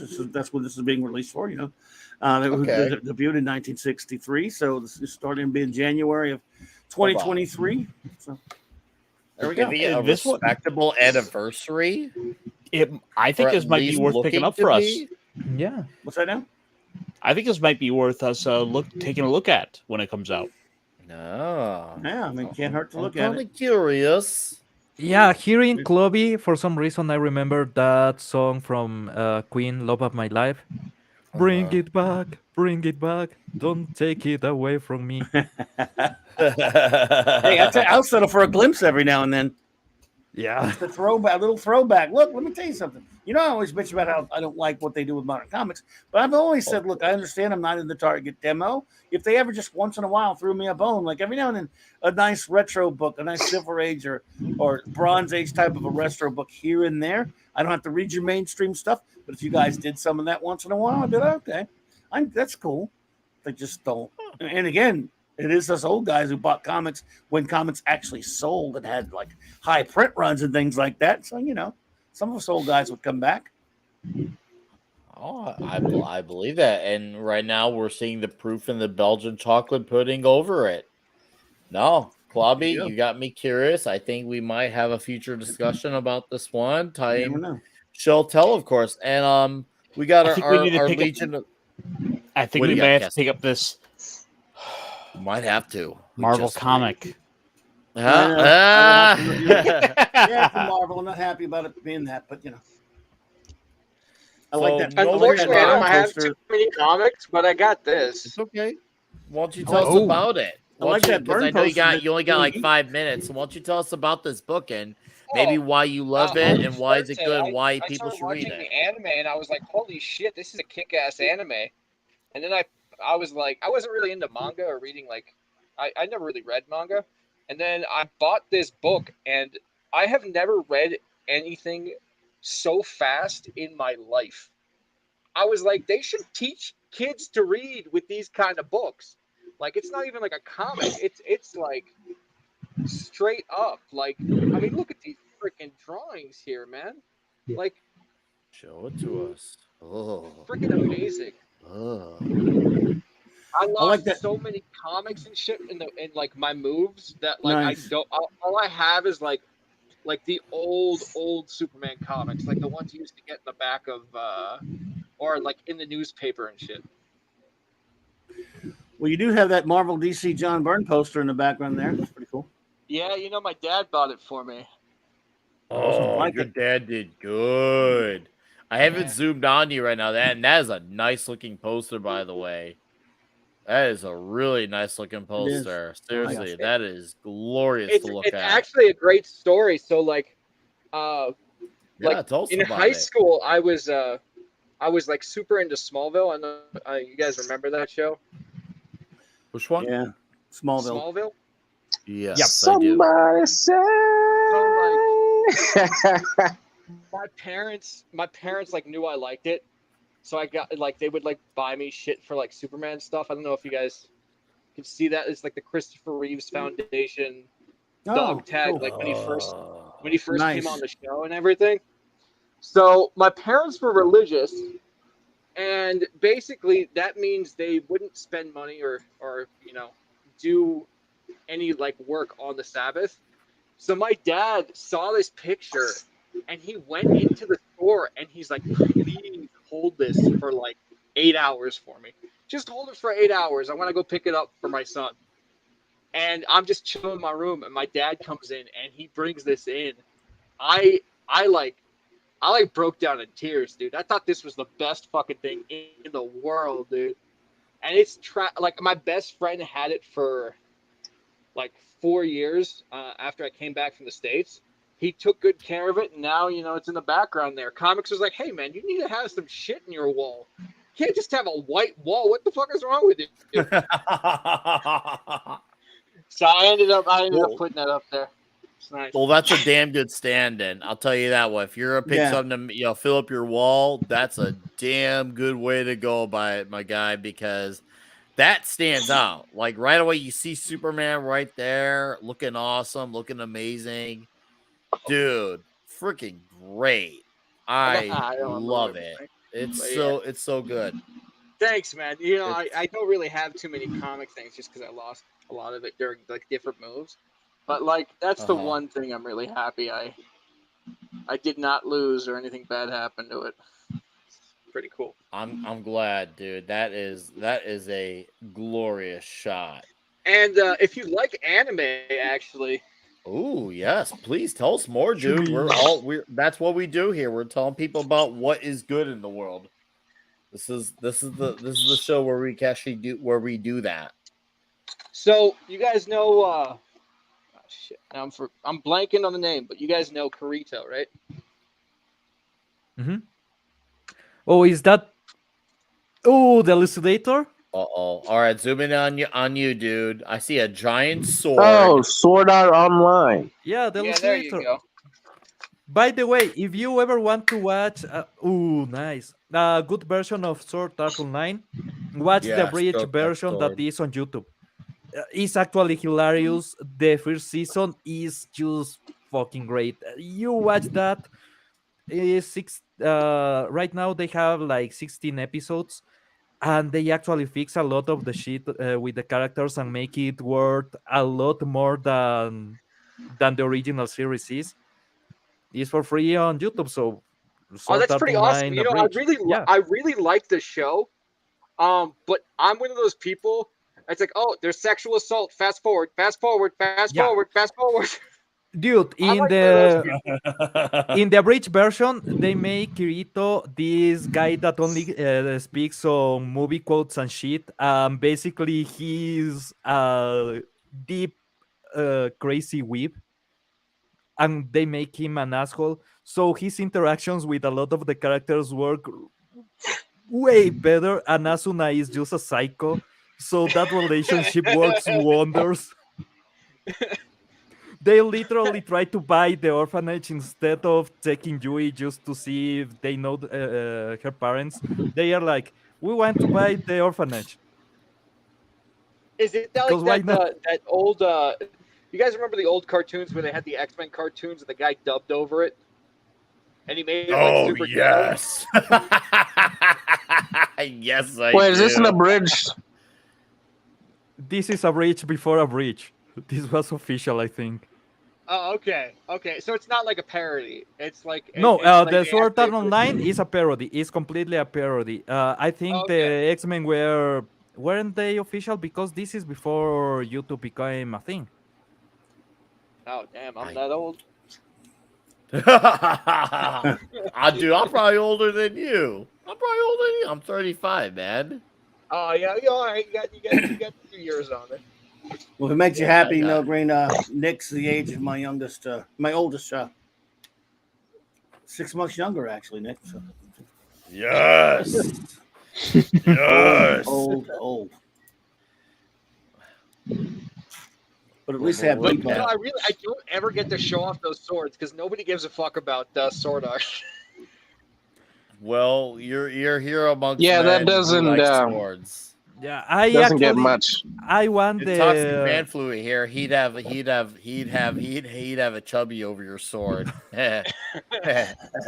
I want actually the figures of Kirito and Asuna just because of the bridge version, because I don't really like the original animation, but that bridge make me love it so much because it's so damn stupid that you cannot stop laughing. So I want the figures. I just want them. Do you know who I am? I'm a juggernaut, bitch. Dude, what a terrible line from a terrible movie. Oh, Why did they give him the freaking accent? I was there opening night in Brother, you have to 2006. speak English. Dude, I was there 2006 opening night in theaters. Yep. And I remember because I was so excited. I saw it at midnight because now that's when you actually have to pay your dues to see a movie. You have to see it actually at midnight. So, you know, that's where you had the actual dedicated fans. And dude, I was so confused by this guy who kept saying, I'm the juggernaut, bitch. And I'm like thinking to myself, like, okay, I don't know shit about the X-Men comics. Now I've watched a few episodes of the cartoon, but this seems off. This seems very off. Dude, everything about that, the weird Wolverine, Cyclops, Jean Grey Triangle. I'm aware that's happened in the books, but that movie handled it like shit. The guy who was throwing like spiral pasta shells at people as weapons. Yeah. Yeah. Diesel, please send that to me again on Gilded. I had meant to watch it, and then my life happened. Not in like a bad way. Wait, Just you my haven't life seen happened. that? Please. You haven't seen that old clip? Dude, maybe we should watch. Can I watch? Can we watch it now and not get like copyrighted? I hope so. It's old though. Because I would love to watch it. And RK brings in a $5. Says you all need to know Klobby's first comic was written on stone tablets. Thank you for $5, Eric. I believe those were called cave paintings. No, here's the kicker. It's a bitch to bag and board it. This is the problem. Here is the kicker. I didn't have to have it slabbed though. He left them up on top of a mountain, and some weirdo erased them and actually wrote 10 commandments on them. So those comics are lost. Good job. The 10 Commandments of comic collecting. Wow. I will buy it. Thou shalt not read modernly unless done by the old masters. Hey, Sherry, how you That is the doing? first commandment. Hey, Sherry, how you doing? Hello! Hey, Thou shalt have Fred. no other comic creators before Jack Kirby. That's right. Nick, check the private. I also bookmarked it so you could just start off. Okay. Awesome. Thou shalt not covet your Okay. friend's books unless kid. he's an ass. Let's get ready to watch this video here. We're gonna take a chance. All right, I gotta take a And top before off. we do, Raymond G. Stanley sent us super chat. That's awesome. I got $3 for Shout out to Raymond G. Stanley Jr. Thank you for the 314. So accurate. Okay. That was amazing, Raymond. Thank you. Okay, let's look at this. All right, guys. Are you ready? To rock? To rumble. This shit. Oh, I'm tripping off acid.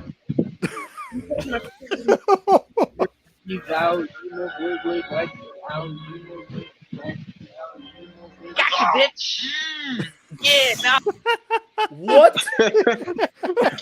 Keep going. Hold on. I'm pausing because the copyright trash. Just in case. Nobody ever expects Black Tom Cassidy. Okay, let's go for No one ever does. Got my pimp cane, bitch. True. Shut up, bitch. Oh. He truly is the Black Tom Cassidy. Help you out, motherfucker. That was my $50. You know you owe me, motherfucker. Last time. Motherfucker, I custom made your suit. Don't you see what the fuck I'm wearing? Juggernaut, bitch. I don't give a fuck. What? He is the Black Tom Cassidy. Remember Yes. that. I can't argue with that. Yeah, he's Black Tom Cassidy. Okay. Who the fuck you are? You big looking motherfucker. Don't you know I will beat the shit out your ass, Charles? I will beat the shit out you with Charles. As a matter of fact, I don't give a fuck. I'm the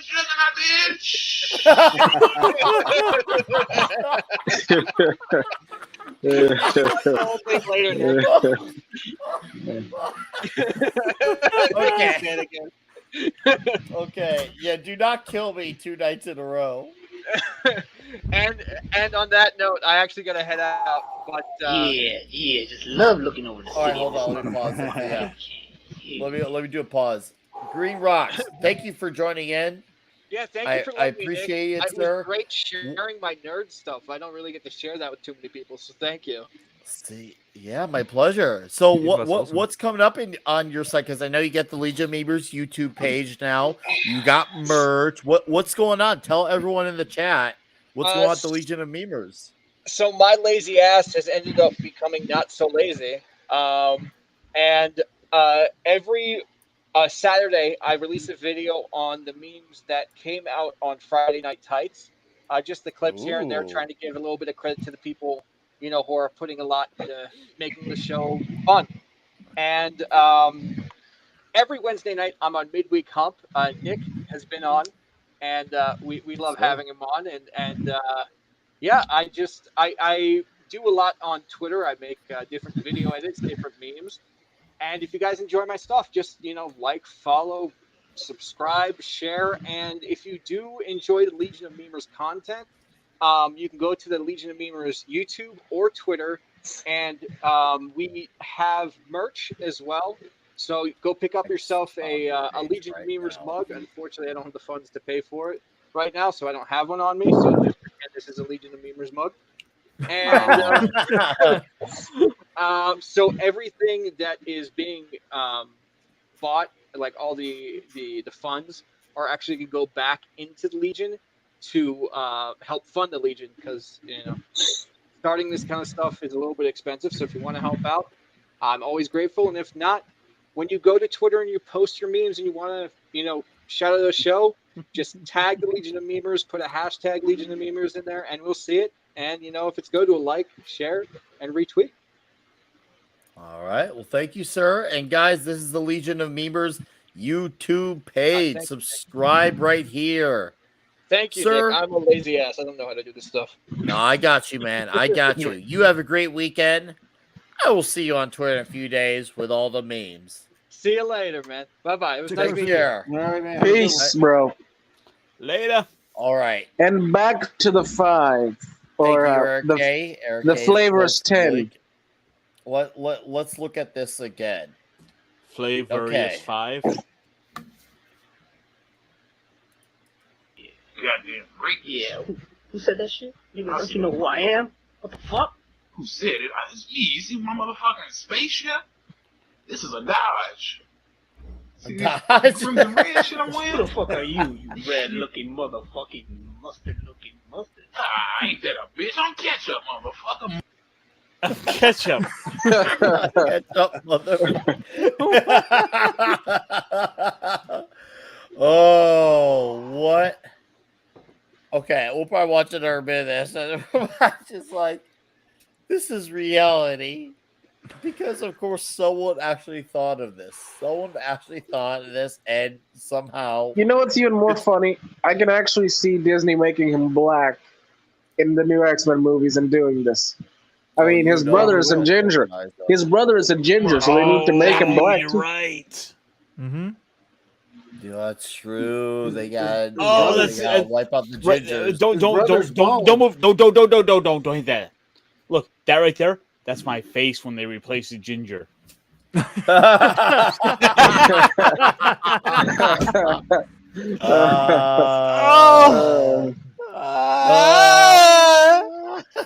Every freaking time. And the acronym just makes it even more hilarious because if you mess with the words, it's like Eric Cartman is in control of Hollywood. Like gingers with dyslexia. Yes. I love it. Yes. I yes. love it. Oh, damn. All right. Let's watch a little bit more of this. You dumbass. Bow down to a true pimp, bitch. Eric Red. I don't give a damn. I'm made out of Laffy Taffy, motherfucker. Laffy Taffy, motherfucker. Oh, it's the Juggernaut. Got your dumb ass. What the fuck was that? And he's shooting me. I'm the Juggernaut. I'm gonna kill him and I'm gonna rape him. I'm gonna eat his fucking costume. Just wait. Wait, what? Pause. What did he say half the way? He's gonna eat his fucking costume. No, after that. No, before that. He said the R word. Yes. Yes, he did. Yeah. What? Yes, he absolutely did. That.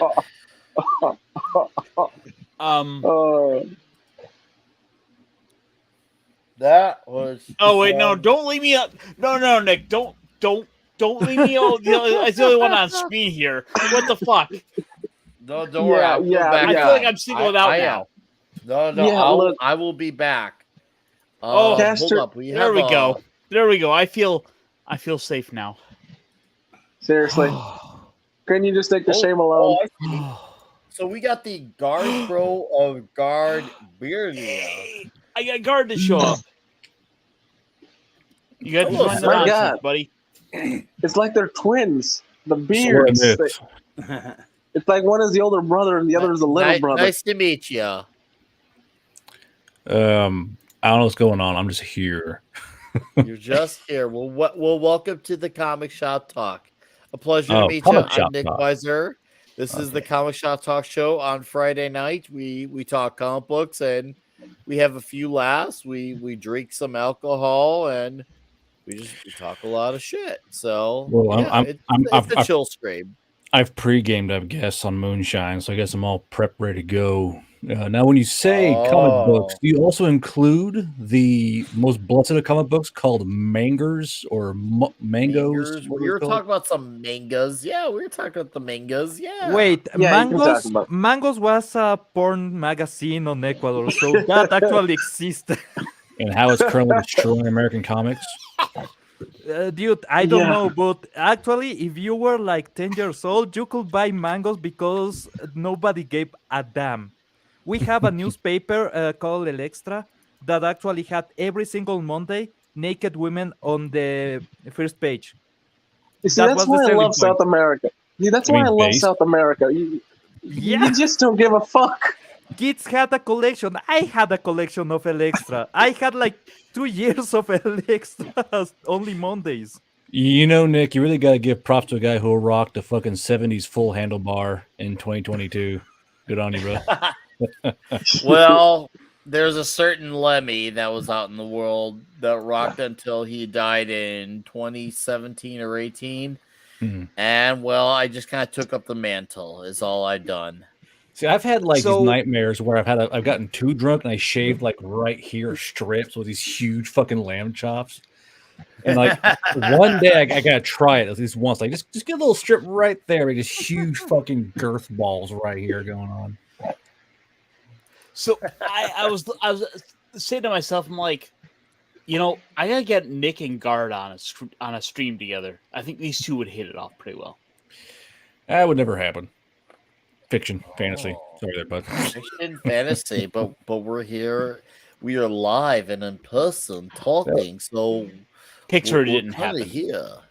So, what's the current comic book news? Because after the travesty of "Don't Call Me Starfire," I fucking tuned out hardcore on fucking comics, man.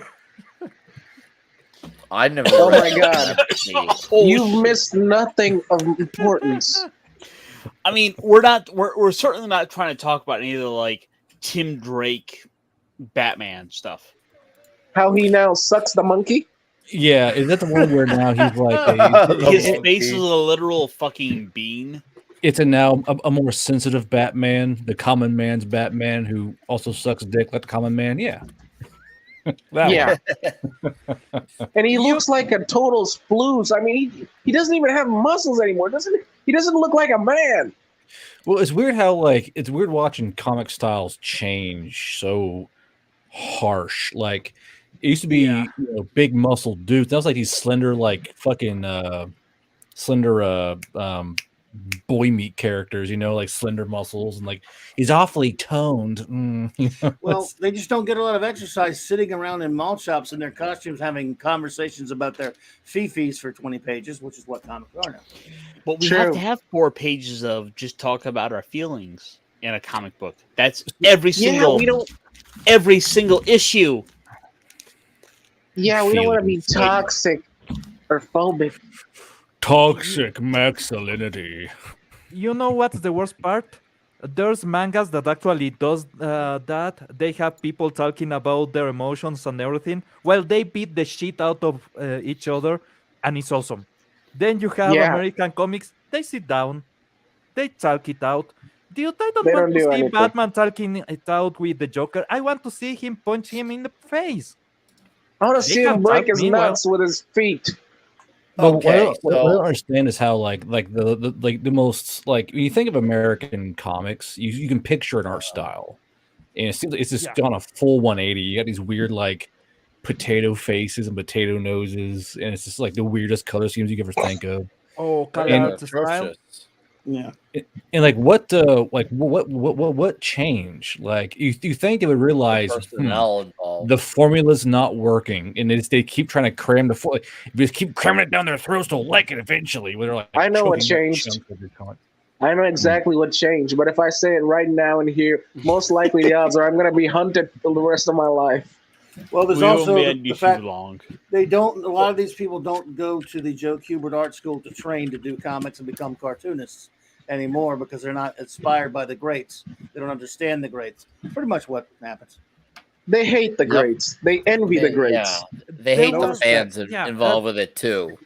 There was this period on the 90s where people actually thought that you need to be emotionally deep and have struggles to get really good on making comics and drawing stuff. And you have all that people now working on the industry. Sorry, they are pussies. If you exactly, not a single. That, yeah, I mean, look at a picture of every modern writer today. I could literally beat them up. No, and I'm not being exaggerated. I could literally beat them up. Nick, let me give you. Could you beat me up? Huh? You don't have enough alcohol. I mean, depends. Depends. How good can you take a hit? I mix it up with Coke to really balance myself up. But Raymond mentioned the good news about the Rippaverse, and I can't wait for my copy to come in because I have a feeling this is going to be good news. I mean, and I'm going to do my best to try to keep it as real and objective as possible. But I do feel like there's really strong potential for great news there. I'm optimistic. We'll see when we cross that bridge. And a core member, shout out to core member 123, Legion of Members, says everybody's gay. ... in DC at least. Dude, that is true. Everyone and their mother in DC. That is true. It's like that's their only trick in the book. Exactly. Every character is in a spectrum. The worst part is it's not even enough for the characters to be gay. We have to now have the characters have to have a big coming out moment. Like Jonathan Kent now has to do that. Well, what I don't get is that they can't just write a gay hero. They have to try and morph a hero to be gay. I'm gonna say one thing. I'm gonna say one thing. No one in the Western world gives a shit anymore if you're gay. You can be gay. No one cares. Well, they appear to think we do care for some unknown benign reason. It's like they think that in the Midwest we're hunting gays down for sport at night. Like no. That happens in the Middle East. No, dude, that happens in the Middle East. But you'll never see them going there. You know what's my theory? You know what's my theory on DC? Or China. There's in Marvel there's this mist, the Terrigen mist that actually turns you into an Inhuman if you have the basic genome to transform, right? I think on DC they got something like that, but instead of turning you into an Inhuman, turns you gay. And they release it in every single one of the comics. No, everybody is affected. You see, Eric K here has the right idea. I do not want to see my superheroes coming out. Superheroes should do superhero things, which is the whole point of being a superhero. It's they part should of fight the bad. task they fall into. Yeah, I miss the old formula where a superhero and a bad guy would meet in the streets, beat the living shit out of each other, destroy a couple of buildings, save some lives, risk some lives, and then plan to do it next week. Well, Yeah. it's like it's not hard to write a gay character. It was like Mexican. It was like it was like lucha libre. Two guys just beating the crap out of each other, talking, and then just doing it again sometime in the future. But we had gay characters before, and they beat everybody else, like every single one of the other characters. They got into fights, kick each other's asses, and they were still gay. I know. There are characters that prove every day that everything these modern bastards say is trash, especially when it comes to gender, race, and sexuality. I mean, literally, they talk all the time about making new black characters and being the first of doing this, but Dwayne McDuffie was kicking their asses back in the old days with ease. I mean, I've been reading his old milestone, and it's still great. Core member, you brought this up, and this is something we have obviously talked about a lot at Midnight's Edge After Dark about with David Zaslav. It all sounds good. I'm gonna wait and see and judge them because I still feel like there's some questionable decisions. Do I hope you're right? But am I holding my breath at the same time? Absolutely not. I'd like for you to be right. We will see. I mean, I do think the idea of them being leased out sounds like a possibility. I mean, I like to live in a world where maybe a guy like Fenrir say, "Hey, let me put my spin on a character like Blue Beetle." Just throwing that out there. Yes. So who knows? Yes. We'll see. We'll see. I think I'd like to be in a world where Pablo's like, "Hey, you know what? I got some money to spend. You know what? I want to write this Sergeant Rock character." Just once again, just throw super random examples out there because I would like for that to be a thing. So I would like to be in a world where guys who want to write these characters, who actually love the characters, write them. So obviously, I'm sure they're not going to be cheap. They come with a hefty fee, but we'll see. I would like to see it happen, but I want to ask Guardian here. What you said earlier, you've been into manga. What manga books are you into that what tickle your fancy nowadays? So, I mean, it's going to sound dumb, but the manga about economics with a twist of waifus are delightful. Like everyone's first eco manga is Spice and Wolf because you have the whole overarching market thing in a story. And you literally cannot find that in America. You can't I have looked high and low for an American Spice and Wolf, and you fucking can't find it. And I don't know I don't know what the disconnect is, but with manga, you can find all the izakais, all the eco mangas, and it's basically a very basic subject like farming with a twist. And you go to America, it's always it's all cape shit, and I used to love cape shit. It's a thing. Like you want to watch a guy just beat the shit out of some guy named Red Skull. It's fun to watch, but they took out the cape shitting out of cape shit, and I cannot. Yeah, it's now rainbow cape shit. It's like I went to Barnes and Noble and I picked one up and I kind of cut the paper loose and kind of took it out because I wanted to read it first because they're all wrapped now. I don't know when this started, but all the comics are wrapped in cellophane now. So you can't have you gone and counted the number of shelves that are dedicated to American comics versus manga? Oh yeah, there is a eighth of a shelf for American comics because they do not sell. Because what makes people gravitate towards American comics?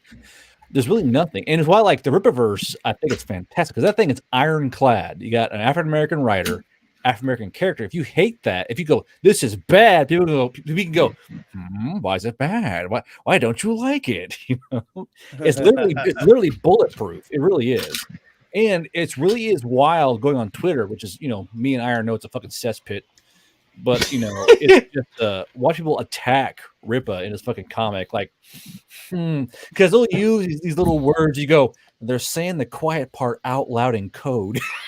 Dude, some of it has said it outright. I'm not sure how to see it, but some of it has said it outright to him. I've been for the last week or so trying to get you and both Nick, you and Guard to talk. So like, I think this stream was just kind of the perfect chance to get you two to meet.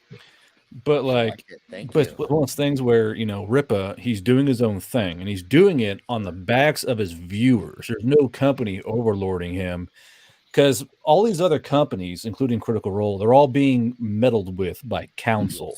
All these comics, you can pull up these comics. One day I went into my local comic book store called Wizards, and I bought 5 of the newest issues. I held them out, spanned them out, and it's all literally comics by numbers. It's all the same shit, and it's all peddling the exact same message. And if you, there are a few outliers. Yeah, there are a few outliers out there who. Of course. There's always exceptions to rule. Like our buddy Lord Thoth has been saying. I know he was touting. I don't know if you've talked to Lord Thoth before, but I know he tells me that the current Moon Knight is really good, and he's in the maybe it is. I believe him. And yes, what's up, Andy Masterson? Time for me to work on an Ice on figure. Shout out to Andy Masterson. Andy, yo, Andy, what's up, buddy? Stay away from the blue ribbon, Randy. Okay, I see now. And ISOM custom, gotcha. Okay, I was like, ISOM, what's that? I hope that, man. You should definitely check out Andy Masterson on social media. Guy. Not just Twitter, but like wherever he's at. But like, I'm sure you guys know about Snowflake and Safe Space, right? Those two kids. They are nothing in compare with Trailblazer. What I love is the duality of the black comic book character when they're written by actual African American comic writers and the council book writer. And you know, I found a few PDFs of the comic. It's like, what the fuck is going on in this? And it's just like the super, a superhero is confined and defined by their superpower. And when you hear the name Snowflake, you're like, what the fuck is your fucking Superman? He's a super dude. Batman, he's got bat wings. He does bat things. You know, the Flash, he's got to be fast. Snowflake.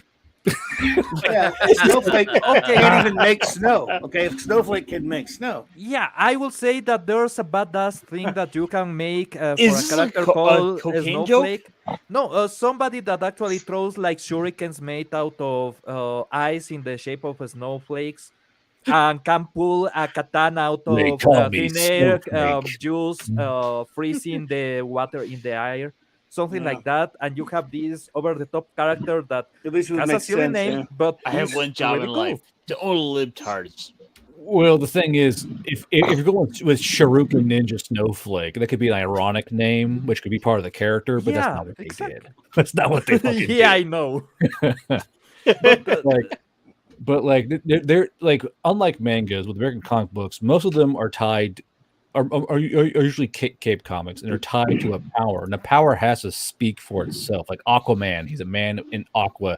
It all kind of plays in the line, and like Trailblazer and fucking Safe Space. Like, what the fuck were they thinking? And then did you guys read Don't Call Me Starfire? The whole like angsty goth teenage phase. My God, Trailblazer sounds like a Decepticon. It can work. Yeah, it can work as a Transformer. Trailblazer, transform. I've got the issue right here.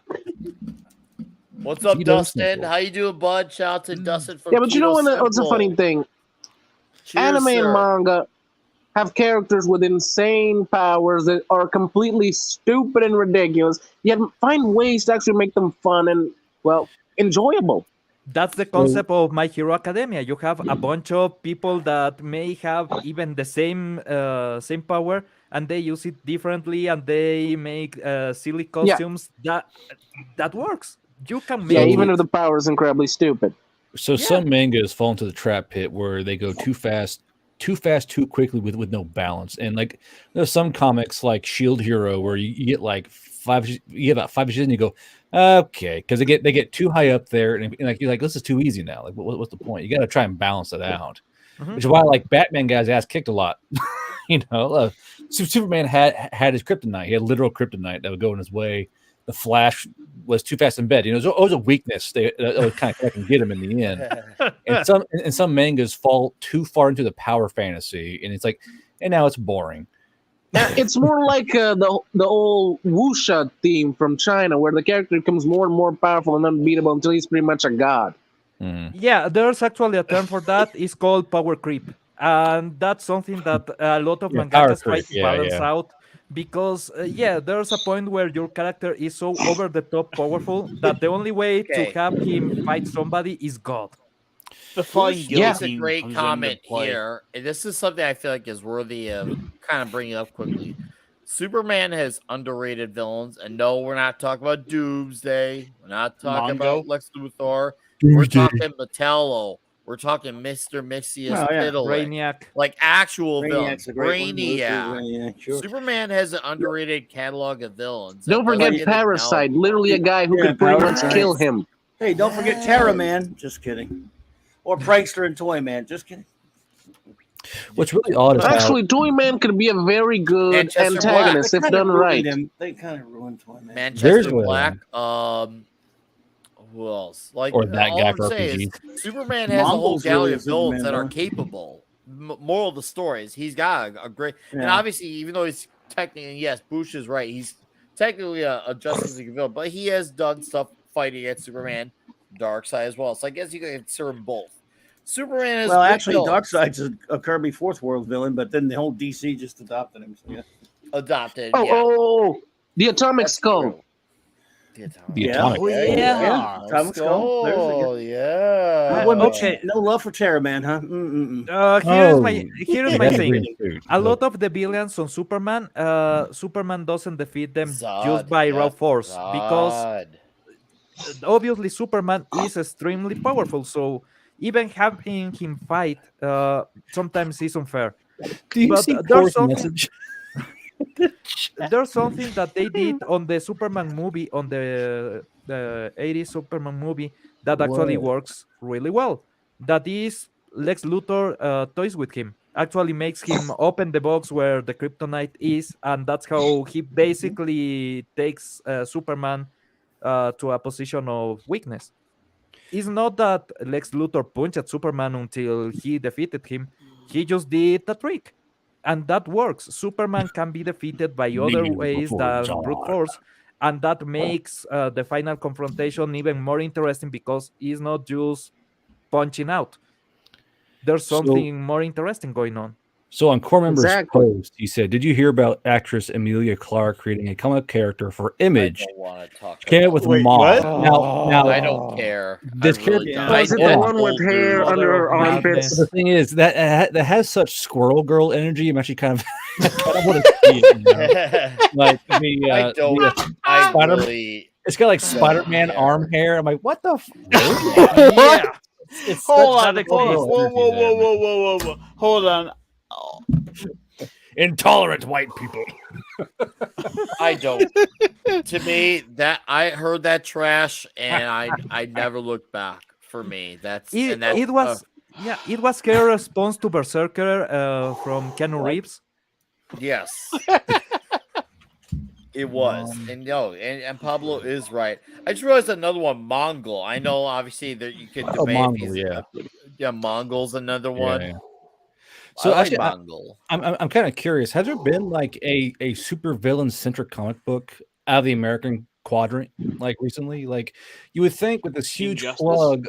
Yes. Well, Injustice is that the only one? Like there hasn't been like a single comic about actual villain. Even though I don't read it, I do know there was a Joker series for from what I've been told, for 15 or so issues. There was a Joker series.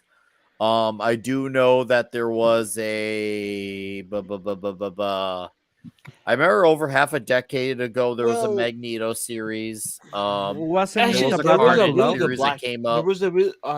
a really good Magneto series, which unfortunately ended with the 2015 Secret Wars. There was a yes, I remember that. Everybody died. Abigor, right? Abigor's right. Yeah, there's a Dr. yeah, Doom series. yeah. I didn't read that, but there's a Dr. Doom series. In the mid 2000s, there was a book called Salvation Run, where they said where someone used this teleportation device to send almost all of the DC villains to a planet, an obscure, uninhabited planet or primitive planet, and they broke off into factions. Luthor took one, and Joker took another. It was basically a war of the villains. It was actually a pretty good comic for a while. See, I do wish they would do more like villain comics, because there are a few mangas who do villainous comics, and it seems like it's kind of a wasted space they could use, because it's like one hero has like 20 different fucking villains they can choose from, and you have like 100 villains you can make a comic book series on. Like, who do we choose? Are we gonna go for Magneto, or are we gonna go for the Tigra? Monkey Man? You go after Tigra. Yeah, or Tigra. You gotta draw him in. Tigra's played part of the Avengers. Okay. The radioactive monkey. Superman used to have this giant radioactive monkey. 5 of those Marvel has. The issue with how they will approach it right now is they will try to make the villain kind of sympathetic, kind of agreeable. But that's I fucking hate that. I fucking hate that. I miss the days characters they have. Yeah, I miss the days supervillain were just murderous psychopaths who wanted to rule the world or burn a city or just kill a child because they wanted to. Exactly. Some villains are just assholes. They are not people that have a rough life and a lot of terrible things happen. No, they are assholes. They want to kill kitties. And you know what I hate the most? They like to justify that just because a villain suffered and has a reason for what they do, it justifies them killing and robbing and doing all the crap they do now.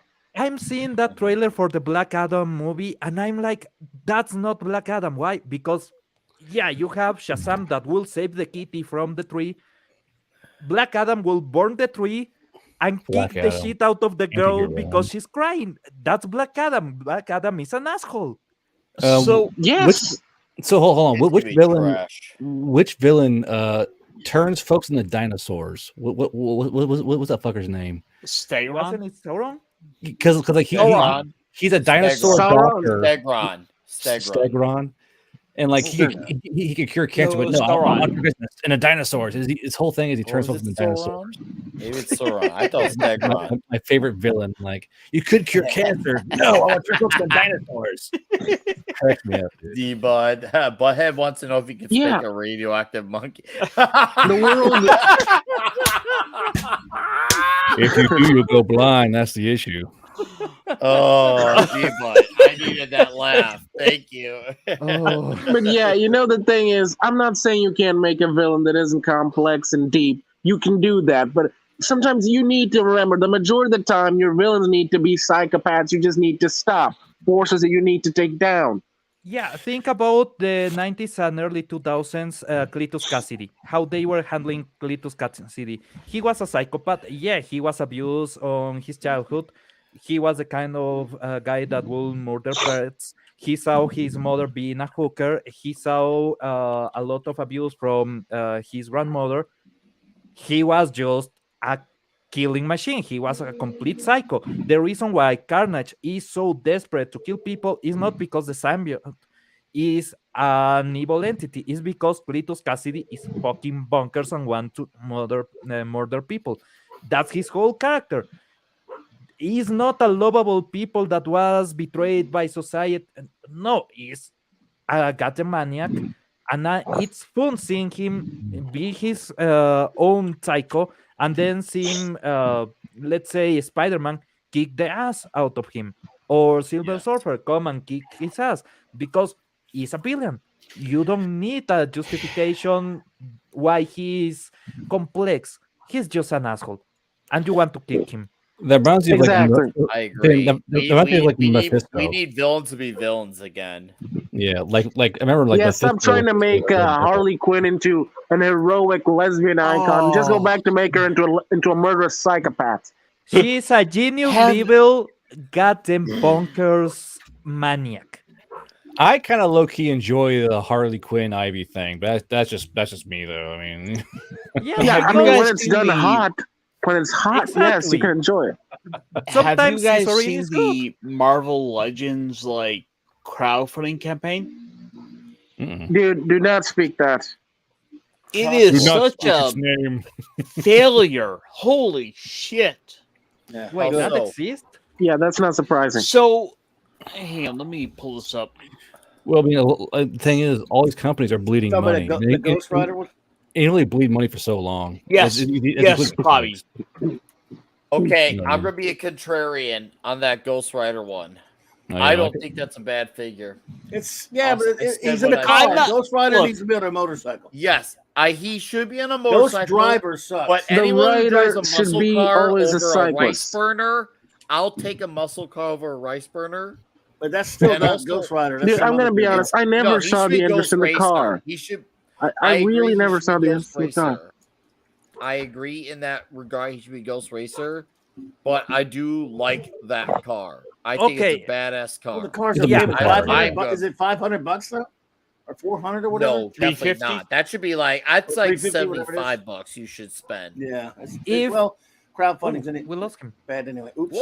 If we it's lost our based guy. on the He'll be lore, back. if it's completely based on the lore, you can have another Ghost Rider that goes into a car. Yeah, because you have had different from the lore. He's different. Different people have become the Ghost Rider. Okay, but, but- you need to still Brian- have the original Ghost Rider, the Ghost Rider Brian's got that a people point love, in the chat. and and- enjoy it. Writers used to have, Yeah. yes.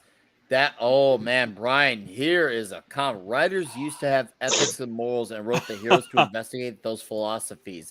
And villains to challenge their integrity. Modern writers have an ideology. I mean, we've heard that last sentence a lot. Yes, sir. But what that last sentence, you use it as the cherry on top because everything else is that is very unsaid, and I love that, dude. No, well Very well said, said. Brian Yoder. Well, Cheers and beers to you, my friend. That and ideology is always devoid of morals because it has to be. It's an ideal, and ideals require sacrifice. Absolutely. Yeah. And No, I there's do like the Daredevil, Bullseye, and Elektra set. Did you see? I mean, these that? are people that support communism, but 350 for don't this, but really? like to ignore the shit communism. Well, does. it's not no, is it 350% or is it like? Yeah. the whole Oh, thing. it's that's not worth 350 it. for The whole deal. just the base. It's not going to get funded. It's not going to happen. No, it's not. there's I'm No, actually shocked. it's gonna Hold on. fail. Did it beat Riva? It beat Riva. It's- I gotta give it's it beat credit. Riva. Galactus It beat got Riva. made, I the gotta Sentinel give got credit made, where but it's yeah. due. Even though I would not buy this, even though I like it, I would not buy this because of that price. This beat Riva, and it has nowhere near the exposure that Riva did. I'm actually impressed. That was terrible. Yeah. This is just look. I mean, first of all, HasLab's idiotic anyway. The whole concept's idiotic. They're that Hasbro, a part multi-billion-dollar company trying to get people to crowdfund their products is pathetic. Look how stupid he looks. His head looks like crap. So wouldn't Exactly, the headliner in that it's- car catch on fire or not? Well, it's supposed to be the car's possessed. The car's Oh, possessed. Right, okay. yeah, it's- I'm It's a not demon bugged headliner. by My that apologies. part. My apologies. 350 is It's steep. Hot Toys. It's an Yeah, actually that's a really Hot Toy good. price. Yeah, it's a really Okay. good figure from Hot Toys. Like that'd be what like I a like about garage kit. Robbie, he deals with gangsters, and he actually, he Hot does Toys some isn't very vengeful crowdfunded. shit to them. And with Robbie, he also has a handicapped brother he takes care of. So he may be a Latino character, but he doesn't revel in victimhood. He actually takes care of family. And I do like that aspect of his character. Yes, I know everyone wants to go off about the car. I feel like we're but about he- to just cool delve car. That's a into muscle the, car. like That's a Yeah. muscle Vin car. Diesel That muscle family car looks memes. fucking badass. Okay, You don't turn your here- back on family. Here's a question about the figure. Does the figure is able to pee fire like the Nicolas Cage Ghost Rider? Yes. that is the best version of that character. Yeah, What, actually, Nick I Cage? will agree. The Nicolas Cage Hold Ghost on. Rider. Can you go is back? I want to see the transmission on that. Is that I want to see if that was that stick shift? It's a I stick. saw a trans. That might be a muscle car. It needs to be. It's got to be a stick. It better be stick. Oh, yep, it's stick. Oh! that detail is great. Okay, And that love- detail is great. None of these kids can drive a stick these days. What the hell's a clutch? God, TZ, don't you dare! Don't you fucking dare! I actually would own this if it wasn't so expensive. And I'm not saying that, guys, as a 350. psychology. Come on. Hold on. Whoa. Don't you dare do that. Nick, give me a moment. I don't want to spend this type of money. I really don't. That's not fair Chat, to me or to chat, anyone. Don't look do at it. me. For Don't just look the at simple, just the simple crowdfunding In chat. the arms of You could the get angel, Nick fly away this car. from here. No. First of all, it's not going to happen. It's not going to happen. Can you wave Here's what happens. me higher? Hasbro gets your money. They sit on it for a year. They collect interest on it, anyway. And then if they have to give you your money back because it doesn't They're like fund, the they still make government, money man. on you. They still make money on you. It's a Oh, joke. look at They're a that. multi-billion-dollar company. D-Bud here says Yeah, don't they automatic 25 years. literally have a production studio? D-Bud. Yeah, I have a Wow. positive about this car. Cool. I have a really positive about this car. All right, Pablo, go you for it. can, you know that this car is not electric because it will be melting. They don't make a lot of sticks anymore in standard metro. Ghost Rider's Tesla, day one is Well, Diesel, I hear your point. I don't know if it's supposed to be accurate. I mean, I get you are correct in that assessment. I don't think it's supposed to be completely accurate. Why doesn't Ghost Rider drive a Cybertruck? This is fucking anti-fossil. The only thing I don't like the helmet. I don't like the helmet. I don't either. It's like a faceplate, kind of, isn't it? Faceplate, whatever. I don't like the helmet, but I'm all about the car. I'm all It's about not the Johnny car. Blaze. That's the biggest sin. Of course, Johnny Blaze. But unlike most of these race swap characters who were all race swap characters, this is the only one that didn't revel in victimhood. He still was a fucking straight up alpha male. He's not a rider; he's a driver. So a lot of times, he's a driver. No, you're right. He's a ghost driver. You're right. He's a ghost driver. But oh my god, dude, I'm all about this shit. Diesel? Am I the one who's rock hard looking at this thing? So if he sits in hold on. So if this character sits in the passenger seat, then he's Ghost Rider because he's riding shotgun. Damn it, TZ! Don't you start instigating.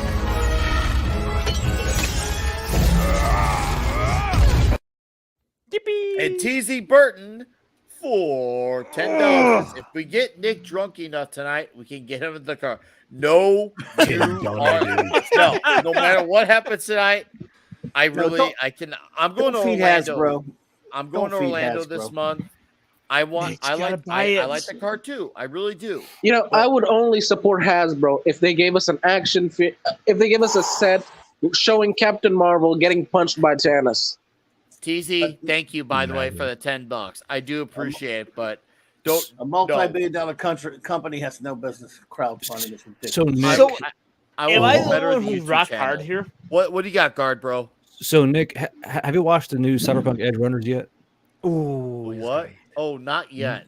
So I'm hoping to get to it sometime between now and my death. Because I didn't realize that this new character here, whose name escapes me, Ghost Rider, I didn't realize he was Latino. Because actually, Edge Runners has Daniel, who's also a Latino character. And I guess from what you're saying, what I know about Daniel, they don't really revel in the whole being Latino thing. It's simply a thing that is there. Yeah, and that's what Robbie Reyes is. It's just a thing. He deals with gangsters from LA because that's part of the LA territory, but he doesn't revel in this whole woos me, like my life is depressed. He takes care of his handicapped brother who's on a wheelchair. So he does stuff for family. He's a family guy. He takes care of his little brother who's on a wheelchair. Okay, when his brother goes to sleep at night, he takes care of business. Like I will go to hell. I will go to hell for this, but shouldn't his brother be the Ghost Rider? I mean, he kind of turned into him for a bit. He's already on a wheelchair. For a just minute a flaming electric scooter. Oh, Brian, you went there. He says, "I know you're holding out for that to do a 1/6 Ironheart when they make you savage son of a bitch." Okay, what's up, Tim Hayes? You come here Yeah, in a pivotal moment. I'm just pitching this. Wheelchair on fire, and the guy has some crazy weapon on the wheelchair. Well, he's not exactly wheelchair bound. He sometimes uses crunches. You know, which was what he had on flaming them. you know, like the little grabby They dinosaur actually head? did that, Pablo. They gave him Ghost Rider crunches when he turned into a Ghost Rider. He actually did. Yeah. I want to read that. It's When you on the flame freaking too enough. hard. Go check it out. It's hilarious. The Ghost Rider skull on the gear shifts is my favorite part. Didn't Ironheart steal one of the suits though? Or is that? Or Oh yeah, she stole. Yes, she was a thief. she's a. You see, she's a black girl, so she needs to steal because black stories aren't true until we steal something. Oh no! But apparently Fenrir gets to say that. Fenrir gets to say that, by the way. Yes, I'm allowed to say He's that. the only one. I love that fact. He has Yes. a pass. Okay, gotcha. Because he's black. Every panel Yes. needs one black commenter, so we say the things we need to say. I swear. You guys have Fenrir. I have a black vampire. It all levels out. Yes. YouTube, in case you're listening, Mama Susan, Fenrir is a black man. Okay, Mama Susan, we have a lot of so don't crazy be mean to shields him. here. First of all, Fenrir is black. I'm a Latino. And half Cuban. Don't forget that.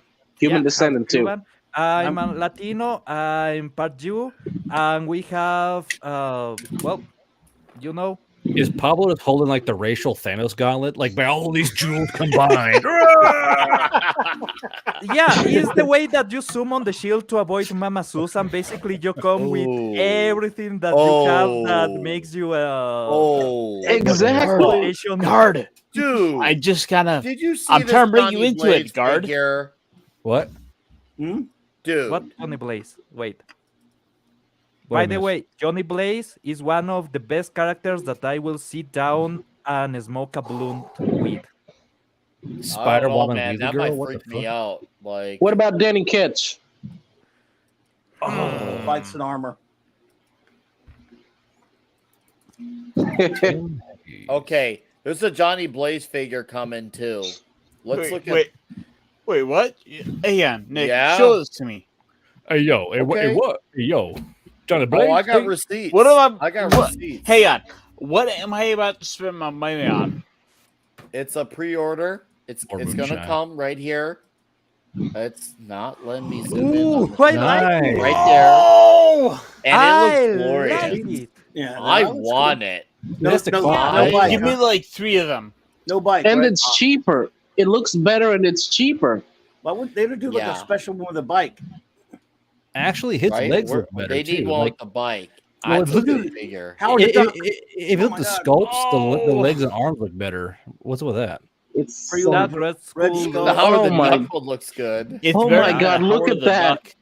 I gotta So- get Howard. look at I'm gonna that. get Howard the Duck. Hold on. Does the She-Hulk have a twerking button that make it go up and down? Yes. Or no? No. Yes, See, that it Red needs Skull that. looks too MCU. I want that See, one. it I needs like that. this right here. Richard Grant. Wow, and the Richard classic Grant is Loki. Black Good Loki. lord. Jeez, that's like the old first comic book, like actual like Old man his Loki. outfit. Yeah. But Oh that's my from God, that that's from Kang design terrible freaking Loki. sucks. That's from that terrible Loki TV show where there was an episode where he went to this planet where a bunch of different versions of Loki and Richard E. Grant played that one. It was the only funny thing about the garbage show. Pablo straight to jail. No, Richard Grant was Yeah, great and on the, that episode, and he actually really gets the look down. Like obviously, it's He's nice that they perfect. went with the suit, but he really like. I watched. I'm like, oh wow, like Richard Grant is actually doing good with this. Like I watched it, I believed it. He was great. Like, The show sucks, but Yo, oh God, I hate that. I hate that Iron Man armor. okay. Oh, it's Yeah, so their terrible. Look at that! version Whoa, of- whoa! Is that wait? Is that 90s long cartoon. shot? that's long shot. That's what Oh It is. Dark Phoenix. It Though. is. Wow. Dark no! Phoenix is right. No! That is not Right. long shot. Well, they say it is. No. I gotta head out, fellas. So thanks for having me on, but I gotta go to sleep. I'm trying to All stay right, awake. here. Garbro. Nice meeting Have a good you. one, man. Have a great night. It was a pleasure to meet you, boot man. out with a Thanos punch.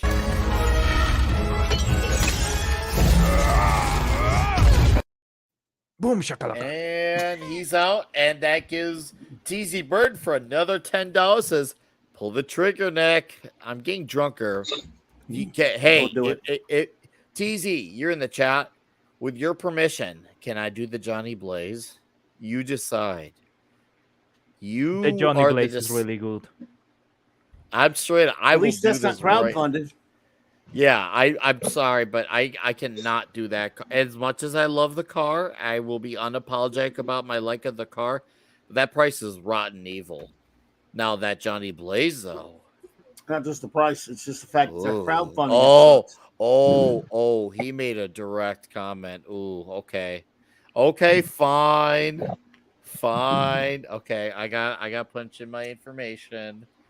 Where's that site, Nick? That's a Hasbro site? Yeah, I'm doing it right now. He What asked. site is that? That is Hasbro Pulse. I'm doing it right now. I have been holding out on buying figures from Marvel, but they have come out with a couple ones that I really like. Classic Doctor Doom. I have seen it I got around. that one. Did you see the Transformers figures they came out with today? No. Yes. Holy crap! They hit the home run today. Man, show me. All right, give me a moment. Here, let me get. Oh, I got rid of my screen. All right, go ahead. No, but they have. While I get this Ghost Rider figure done. The animated series Spider-Man, the red and blue suit that I want. They had a new Doctor Strange from the comics that looks really awesome. Somehow Hasbro has been doing some really good toys for the Marvel Legends series, but here's the kicker. Even though they have those killer toys, they still have a lot of crap with the Eternals, with Miss Marvel and that shit. So I'm not interested on supporting the brand. But if they drop that, I have a full collection that I want to buy. There's Tom. What's up, Tom? Oh, wait, what? Hey, Tom. I feel like we have a. Oh my, TZ, you just did it again. All right, fine. You get another Thanos punch.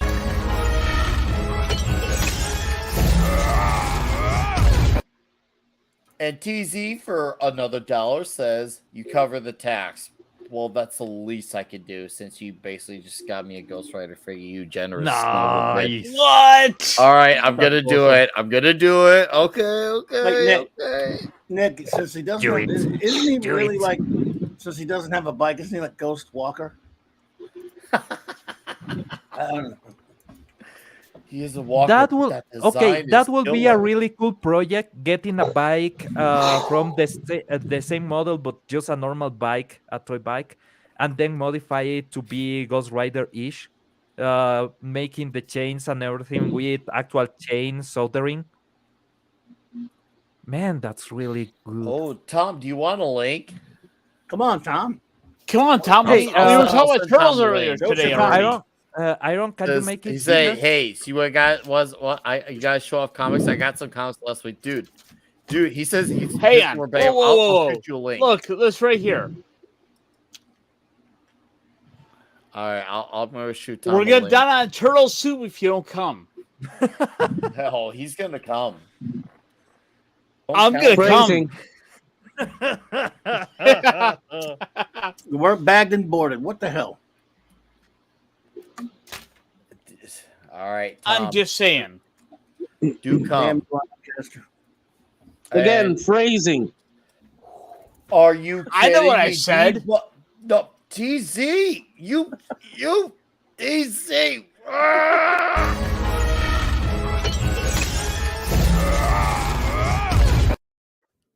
And now TZ says, sorry, that was supposed to be a 10. You son of a... TZ, please come to Orlando so I can meet you and buy you pizza and alcohol, please. Please. I'm getting some audio issues. I'll Oh yeah, I should finish my payment of this figure. Wow, this is. Oh, okay. Why can't I? Here we go. There you go. Hang on. Yeah, you show us off while I complete this purchase. Since I have the screen here, this is a long sought after figure. And my desktop is being slow. This is a long sought after figure from the IDW comics. It actually looks really good. Oh god, he looks so good. Oh, you know what I found? Okay, I will share the screen just to show Hang on. this. I'm dealing with some technical issues. Okay, meanwhile, I will share my screen. Okay, it's $40. Oh, Tom's here. Hi, Tom. Hey. How's it going, bud? Hey, Tom. Nice. Welcome to the Comic Shop Talk. What? I'm on the Comic Shop Talk. What do we do on the Comic Shop Talk? Talk about. We mainly get drunk. Talk shop about comics. Get drunk. Before we get to Pablo's screen, TZ, you generous son of a bitch. Here's the receipt just to show you I got it. Like, yeah. Damn it, TZ. Nice. It's happened. You instigated, I got. You enabler. You worked some Mark D with a You C. enabler. I got the Ghost Rider figure. Thank you, sir. All right. This is Pablo. for sale on my country. Wow, that's a 40. That's based on the animated series. I never liked that costume much. Did you? Not my favorite Storm costume. Okay, I will say this. The reason to watch the X-Men animated series is because the way they draw asses on the women. And I mean, yes. Rogue does look. Yeah, except for the last. Rogue is legendary. I just watched the whole thing, and the last 4 episodes of season 5 was done by a different animation company, and all that's gone. They look horrible. Yeah, but at the beginning, it was glorious. It was those rounded butts and was just perfect. So this is a figure that I will buy just because of those memories. I stand under it. Yeah, And but that is $40 maybe is a bit too much, but yeah, probably. Well, that's no, I don't know. Some of those 80 years figures that they did. Is that a new one now? Yeah, this I think is from this year. Yep, it is. I believe in. Wow, that is expensive. It's expensive, but was the Black Spider-Man that I have is really good. It's Toy really Pirates possible. ruin everything. TZ. Yeah. When I get memberships, I'm like between guys like you and Yoder, I'm gonna send you guys some extra goodies, seriously, for you guys, because you guys are, and Christian, you guys deserve extra because of what you guys have done for this channel. Seriously, just a heads up when I get that shit going early next year. All right. And now Tom is 6. Well, that's random. Tom is 6 now. So Tom, Yeah. comics. Oh, D-Bud. Oh, shit. Maybe he missed me say early next year. Early next year, there's gonna be a very basic, kind of like a thank you for keeping the lights on. There's gonna be like a, the typical, memberships, like the live streams and the emojis. But then there's gonna be one that's gonna come with a thank you letter. But then there's gonna be the one that comes with a thank you letter, plus some merchandise, plus having a say on the comic shop talk of comic books to talk about. So, and that it's gonna come with a price because, well, it's just like, you can't just make that be a $5 thing, because before you know it, everyone's gonna pitch in $5. But to have that voice be heard with the comic shop talk, yeah, that's what it's gonna be for the comic shop talk one. It's gonna be a big price, but I'll make sure, like, you're gonna basically get a gift package. Each person who does the big package is gonna get a package sent from me. It's gonna contain something. Chernobyl, keep out for the video tomorrow morning. It's gonna come. Oh, it's gonna come. Just make promise. sure Phrasing. that tier needs to be the big package member. Dude, it will Phrasing. Yeah, exactly. I want to show member. why I think that Hasbro is sucking right now. This is my issue with Hasbro. Okay, you have the Steve Rogers Captain America that actually looks really good, and I want it on my wall. I want it on my collection, but it comes with the Black Falcon. That's movie cap anyway. The one they did with the big 25th anniversary real cap figure a few months ago, based on the real one from the comics, blows all those dumb movie figures away, man. Oh yeah, but I love this design. I actually love this design. The issue is that I don't want this figure. So why will I buy this figure if I will be throwing I to hear the you. bin No, this? I'm with you. It sucks. Yeah, it sucks. I want to buy just Steve Rogers Captain America from the MCU because I like him. That's it. I hear you. All right, guys. So, Tom, where's the comic books you got today, or recently? Let's see what are the goodies that you got. Are you digging into my the camera's books? being a pain in the ass. It's Well, okay. We forgive you. I got this, but I already had the separate Okay. ones. But I got Was that the hardcover? I got a it's the hardcover too. Yes, that's a nice cover, right? Yeah. Well, and then that way I've got them all together, but I have them all separately too. And, Superman 78. yeah, and I got this one. All right. Why do I look so digitized? You know me. Yeah, the art's kind of. There we go. But yeah. Now I'm 720p. And of course, Batman. 720p. Nice. You read any of these yet, or no? Haven't had a chance. I'm gonna be honest. That's not that great. It's not that great. I've heard Don't some tell bad him that. things about it. Yeah. Don't ruin it for him, there, man. Come on. I'm just kidding. Yeah. Diesel. Dude, I'm saving the time. Don't read That's it. just a poster, Diesel. Cool stuff. Though. Love those hardcovers, man. Those are nice.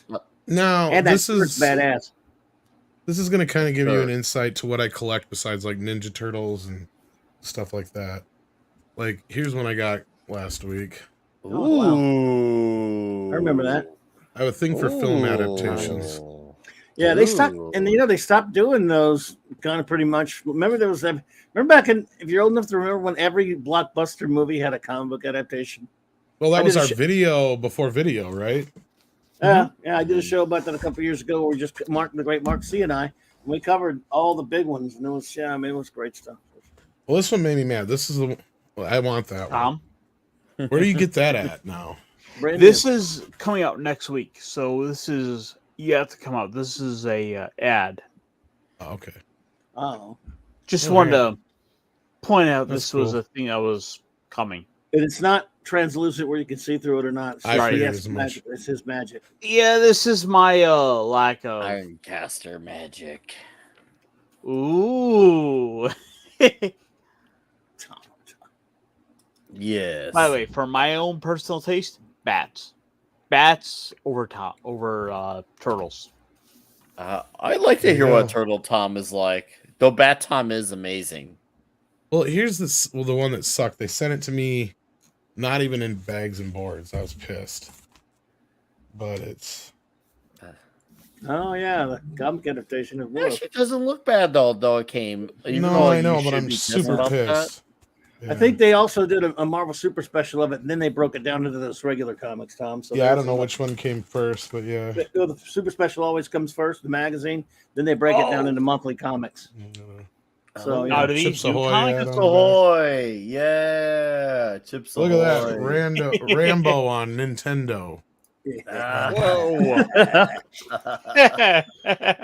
All your Rules favorite will be fine. Nintendo games right there. Nice. Nothing less. The good old days of this comic But I do have a adaptations. plastic bag I'm going to put them in at least, so that'll be. There we go. Where'd you get that shirt? That shirt's glorious. This I get these from this Canadian shirt company called Shirt Punch. Mm-hmm. That's where I get most of my shirts from. But yeah, this is like the Muppet Reservoir Dogs or Reservoir Nice. Muppets or whatever. Yeah, I like that one. Yeah. Oh. Coming in hot. Your Muslim uncle for dude. $1.99 just dropped in for a quick hello. Well, thank you, your Muslim uncle. I appreciate the $1.99. Nice to see you, sir. Hopefully, you're having a good Friday Good to night see you, as well. sir. Caster, Yeah. what you and that moonshine? Oh, I'm He's starting to see freaking you, colors, right? but I want to point out, like, how much this I've dedicated to tonight alone. This was unopened when I started the night out. Wow. That's a little. Like, I feel like a it's too many colors. Wow. When you start tasting colors, that's when things get interesting. Hold up. Oh. All right. Well, since he's doing this, now I have to be the another instigator. What's up, Anonymous? By the way, today is a celebration, right? We are on the 69th. Oh, yeah. We're on the 69th episode of the comic. So the least that we can do is get really drunk because it's the 69. Why the hell not? On the 420, I will get weed to every single one of you. Where's my letter at?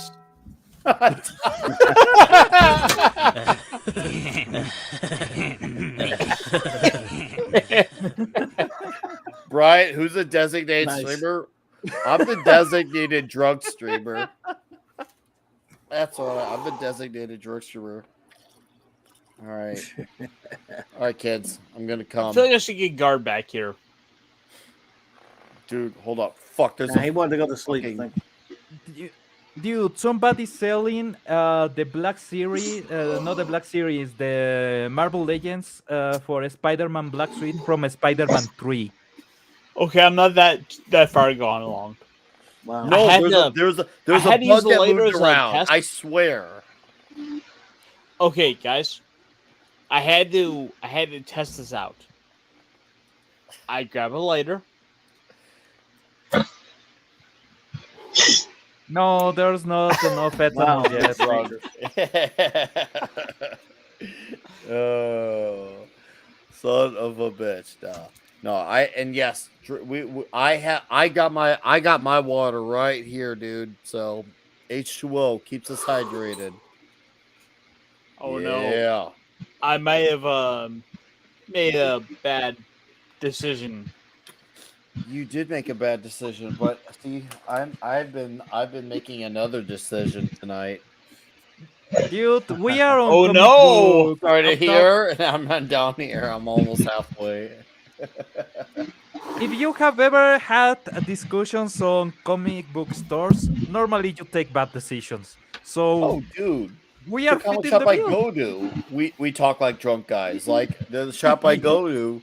Like we sometimes we try to get it together at least once a month, and we'll talk comics at this place called Beerheads, and we'll just we'll do that too. Beer, and we'll practically we'll yell at each other like we're enemies, and people will think, "Wow, these guys really hate each other." We're like, "No, that's just how we talk because we're really passionate about our characters and their superhero suits." And Raymond G. Stanley, you have a great night, sir. Thank you for your direct donation. Take care, man. Cheers and beers to you, sir. And cheers, lad. See you next week. Life. Oh man. Okay. So what? So Caster, about this comic, what do you know anything about it? Like, is it supposed to be based on that cartoon? Oh, and is it ongoing, a mini? Do you know any details about it? I know nothing about it. Just that it exists. It's true. Just that it exists. Okay. That's true. It does. Well, look, I'm trying to be purely honest here. Like, holy crap! Here's a 80s inspired comic about the turtles. Like, I don't need anything more than that. The part that actually gets my attention is that they have Rafa and the other guy. Because, yeah, for a long time, people actually didn't want to admit they existed other than on Ninja Turtles 2. No.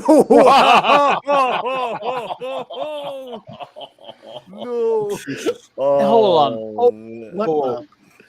What was everyone's turtle? Shout out to core member for the Legion of Beavers. What? Help a brother out. This is all the pieces he put together for Iron Heart. Wow. Whoa. You're now marked, Nick. You're marked. Live with it. Crazy son of a Nick bitch. Hart. You need to buy Iron Wiser. Yeah, you need to buy Ironheart, Oh! Shiri, and a couple more.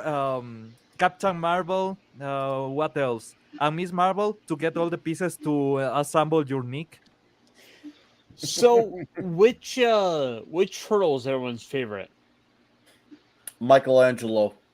Mike. Donatello. Mine is Gamera. Well, I'm gonna have.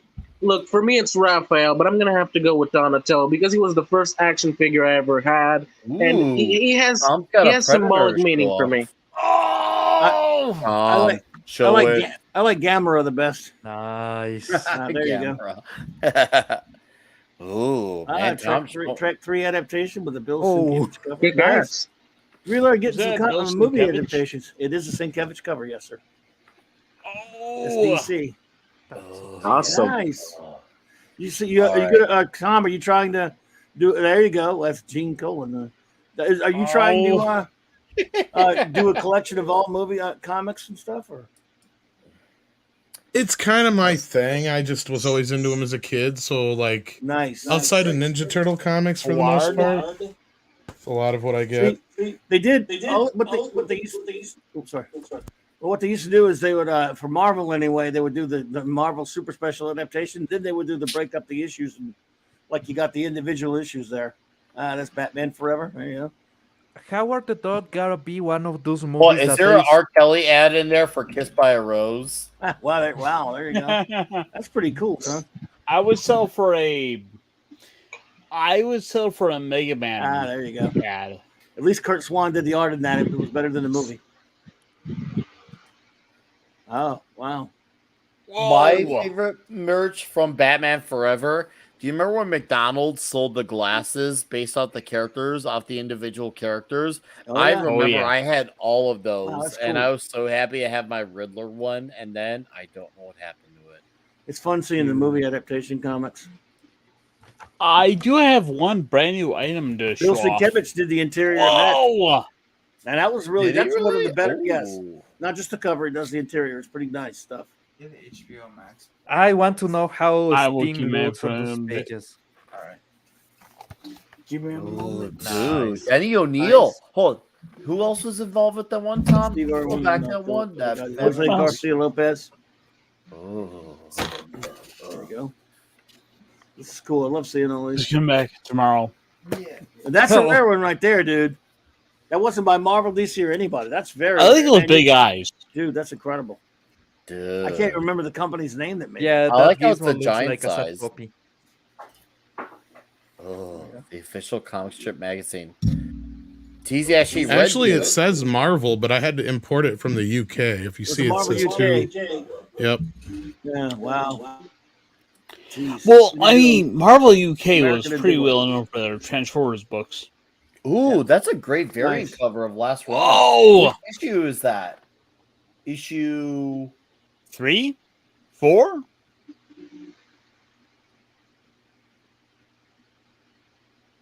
four. Okay. 4. 4. Dude, that's a nice cover. I wonder who did that one. That's a really cool cover.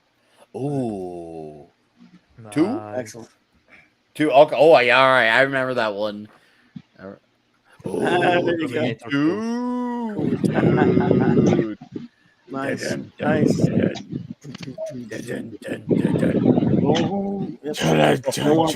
No more Marvel Super Special at that point. They were gone. Yeah, there you go. Oh, man. Yes. Dude, I love the Marvel Super Special cover for Conan adaptation. Howard the Duck. Howard the Duck. I like how Tom's doing his expressions. Nice. Knowing that he has the mic out, so he's still making us know what he's still saying. Yeah. Somehow it's working. Motion picture. Good job, Tom. I have the mags. I used to get the magazines and didn't get the single issues a lot. Ooh, nice. Oh, that's a beauty. Hey, in chat, this is a Toxic Tuesday episode coming up. Just saying, The Crow will be an episode. Oh, I was just reading this recently. James O'Mara. Nick, don't leave me out of this one. If I have room, I will let you in. All right. Okay. Because I got the usual suspects, and then I got 6 joining for that You show. had about 10 people for now. Okay, in that case, I feel okay for being left out. No. If there's room, I will let you in. I got to do a head count, but if there's room, you're in. Okay. Okay. But yeah. Oh, dude. Is Kuga. that number 5? Dude, I feel like the last running like was so Tom is just teasing satisfying. us at this point. Ooh, Bill and Ted. Bill and Ted.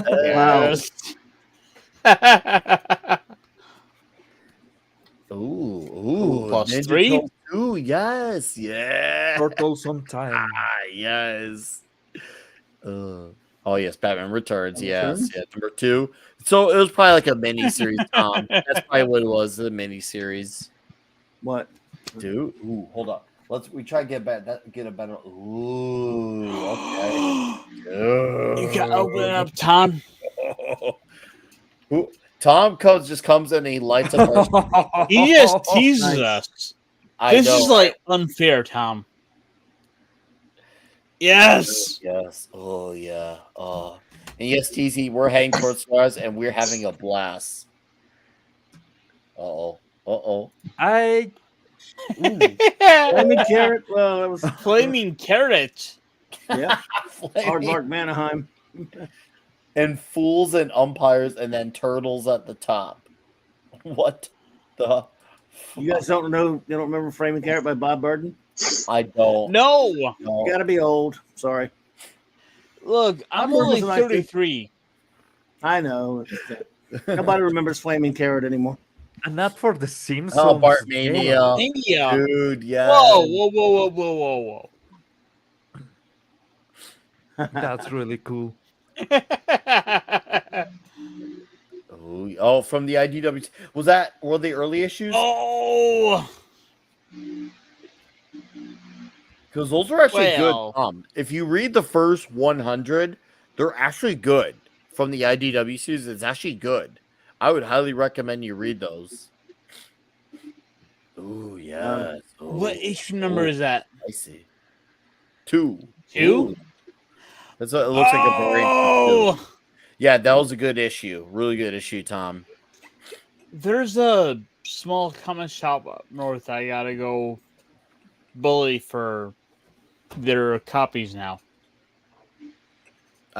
This is the Kevin Eastman cover, obviously. It looks like. Oh yeah, obviously. Oh, cover. That's a really nice Kevin Eastman. It's like getting stabbed in the hand for wanting something that isn't there. Stabbed in the dick. We got City at War on this side. And then I got one of the lightning ones on this side, it looks like. Do it. The Lightning comics. Yes. Tom, thank you so much. Yeah, thank you for coming on. This must have been a comic book day one because it says direct market exclusive. Support your local comic book retailer. It's as it has changed. Always support your local shops, people. Actually, it says it's $3. You would say that if you live near mine. This one here, the City at War one, is a Mirage one though, from '92. Mm-hmm. So this is actually from one of the original. The original Yes, run. sir. Yes. I still say help out your local shops. Oh yes. We're all just like lusting here on the. Here's panel. a variant on 3. Ooh. With a nicer cover. Ooh, that is a. That's really I think that's a Kevin Eastman cover. If not, it's Peter Laird. Fully Eastman cover. It might be Peter. Well, hang on. It's got to be Eastman. That looks Eastman-y. Unless there's both of them, Eastman and Laird. That could be possible too. Feels like a boat. At that point, they were a team, were they not? Teenage. Mutant. Ninja Turtles. Teenage Mutant Ninja Turtles. You don't have any issues of adolescent? Heroes in a half shell. Copyright. You don't have any issues of adolescent radioactive black belt I need hamsters. some makes. Teenage Mutant Ninja Turtles. Da, da, da, da, da. He's like, Going what? on. Oh, too funny. It doesn't say that it's Eastman or Laird, but I think it's Laird because they have the little bit rounder on the mouths. Because Eastman does them a bit more squared off, Yeah, and on the feet they're a bit more Laird's circular. pretty distinctive. Let me see. Yeah, I don't know if you can tell from the thing, but I agree with you, Laird. I think so. I think in this case it's Laird, maybe with. Because I've seen Laird in Jack Kirby, believe it or not, and yeah. Hi, kitty. I have a cat. Oh, it's almost been 3 hours.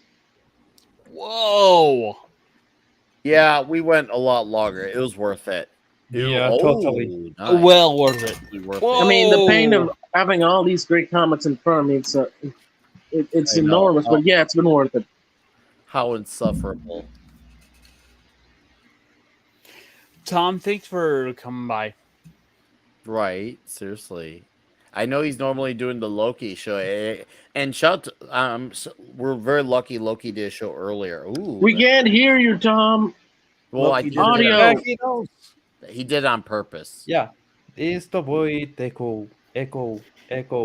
By the way, who else will be avoiding echo? Ended it this way. Dude, I can't tell what that cover is. I can't tell who did that one. This is an Incredible Shrinking Turtles, and this is a Eastman and Laird cover. Oh, So, but this is one of the Archie series. This is number 3. Okay. I like it. It's a glow. So it's actually an adaptation of the television series episode. We should just do a assessment of the movies. Oh, I'm working on something.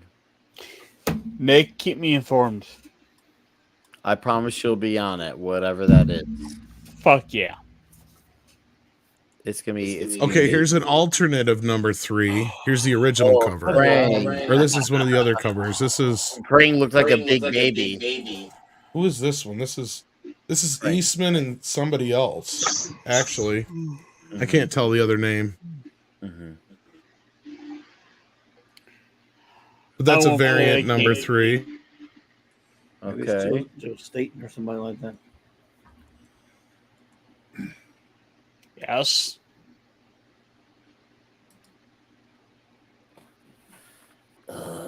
Double yes. Ooh, yes. Triple yes. Animal WWF. Yes. Yeah. I want to be a video warrior. That's 2 of my boxes anyway, so yeah. Dude, it was glorious. Thank you. And yes, Keely Chow, there will be Ninja Turtles comic books. We will talk about The Last Ronin, The Lost Years 1 and 2. I also will review that on my channel. 3, I am thinking about definitely doing some old school Turtles comics. Probably early next year we'll get to that. So it'll be great. But TZ Burton, you crazy bastard, with another direct donation.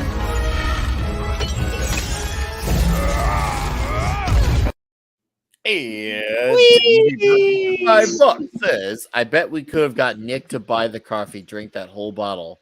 Dude, if I drink the whole bottle, I will dude, I've already drank like what? Fourth of the bottle tonight. Yeah, I've drank a fourth of a bottle. If I do, I'll straight up not make it to work tomorrow afternoon. Yeah, I have maybe it would be possible, but thank you for the $5 and thank you for all your 10s. That was insane, dude. Thank you. And when that Go Fire Fear comes in March, we will debut it on here. Thank you, TZ. Shout out to TZ Burton. You're once again another guy who will be getting extra when the memberships hit. So cheers and beers to you. But holy crap, Tom, thank you for coming on and show off some sweet comic book stuff. No problem. I feel touched by it. It was like really glorious and it was amazing. Show them on the doll where I touched you.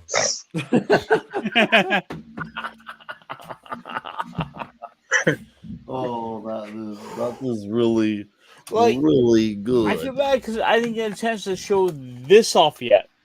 Oh, show it off. We got some time still, so let's show it off.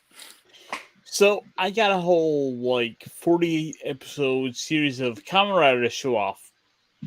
Ooh, show which, it, dude. by the way, just to show off bug themed superheroes. I like bug themed superheroes. Yes, I like them. Do it. Oh, Boosh, were you touched by an angel? Me. Nick, No, one day I'll get you to read My Hero Academia or to watch the anime. You are I going have to a love Blu-ray it. here. Really? I'll see my Blu-ray out. I've never watched still. Hold up. Fire it. Whoa. Let me stop right here. One Piece next week. One volume. Oh, yeah. One volume, Just One Piece. Yeah. One chapter of One Piece. All right, Fenrir's got to go. I know we're gonna go for a few more minutes, but Fenrir, I'll let you bounce out, sir. Thank you for being here. It's been a fun night. So it's an honor. I have nothing else to report. You all know me already, and what do I say? I'm black. I don't need to work for shit. You give me shit, okay? I've earned it. My ancestors suffered in crap. Give me shit.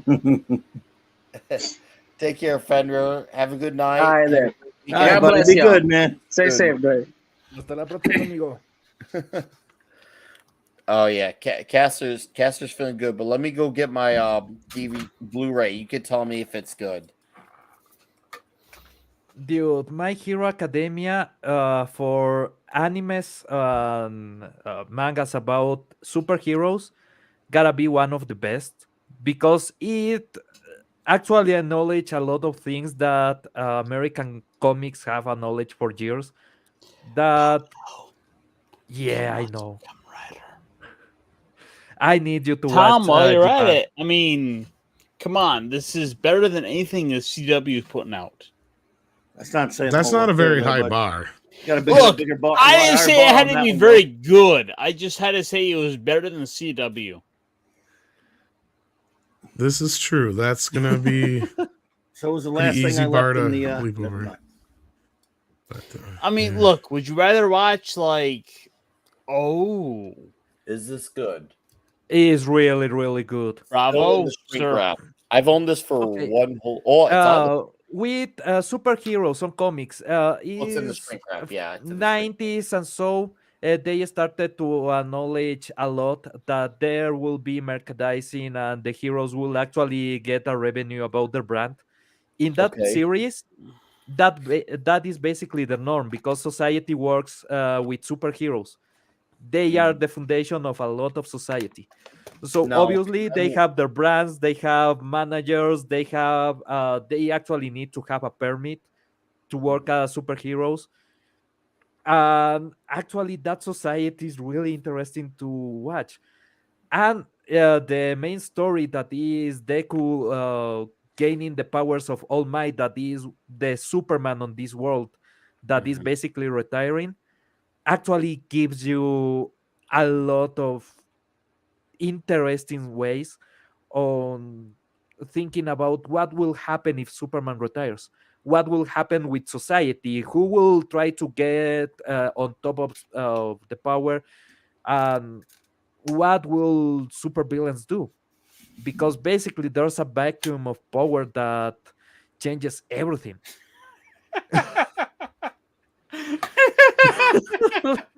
I smacked myself in the eye.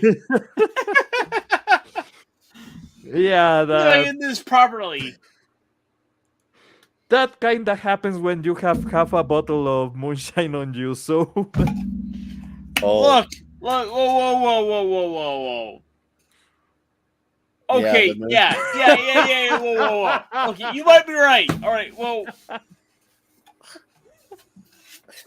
Oh man, 69. I stand corrected, but we're this far in, so let's see how we're looking.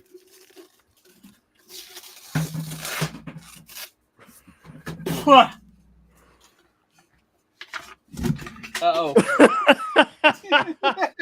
I think he just ripped his poster. Oops. Uh-oh. I hope not.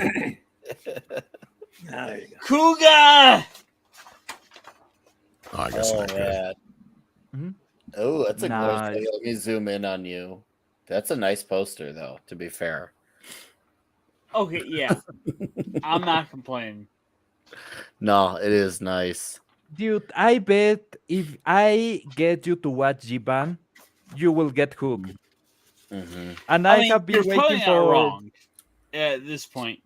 Yeah, I have been waiting for 30 years for the conclusion of that series because Japan decided it doesn't have one. Oh, Tom's got another. He's got a chair. On the plus side, I smack myself in the eye with whatever you're about to show off. Nope.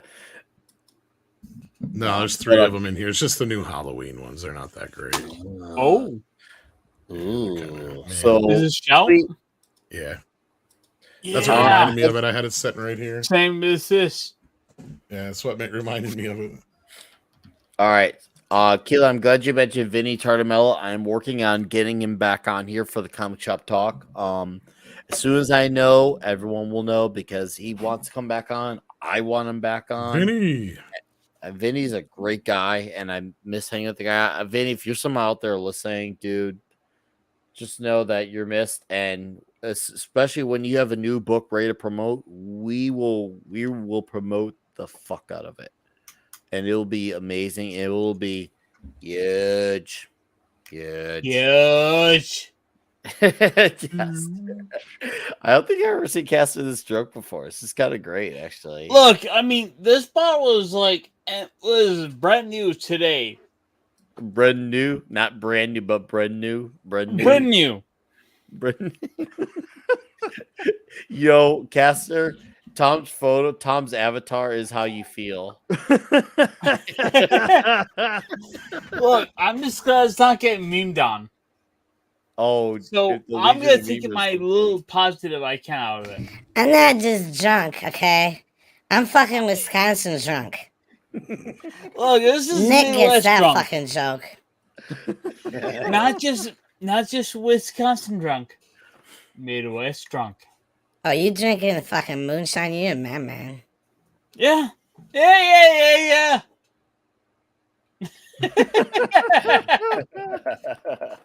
Look, I'm a bitch. I can get shit done. I'm here to make Ohio embarrassed. Oh, fuck them and their cornbread fucking alcohol shit. They wish they could say corn. They wish. Woo, Packers. Well, as long as we can say cheeseheads, it's okay. Wow. That was in fact,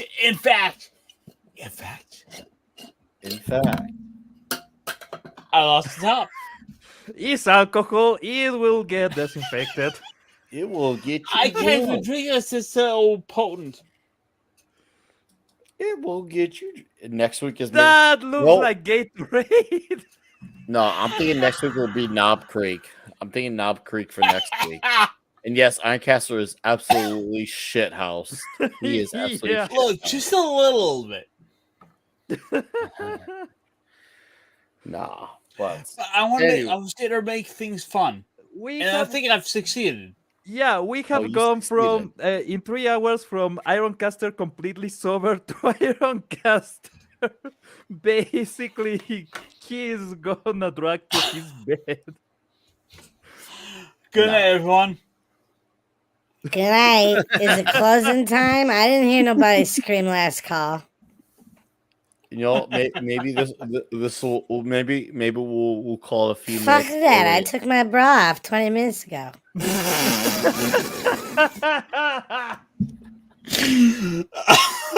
Look. Don't fuck with Wisconsin bitch when she getting a drunk on. I'm taking at least one of these motherfuckers home tonight. And I'm gonna rock their world and make a new baby daddy tonight.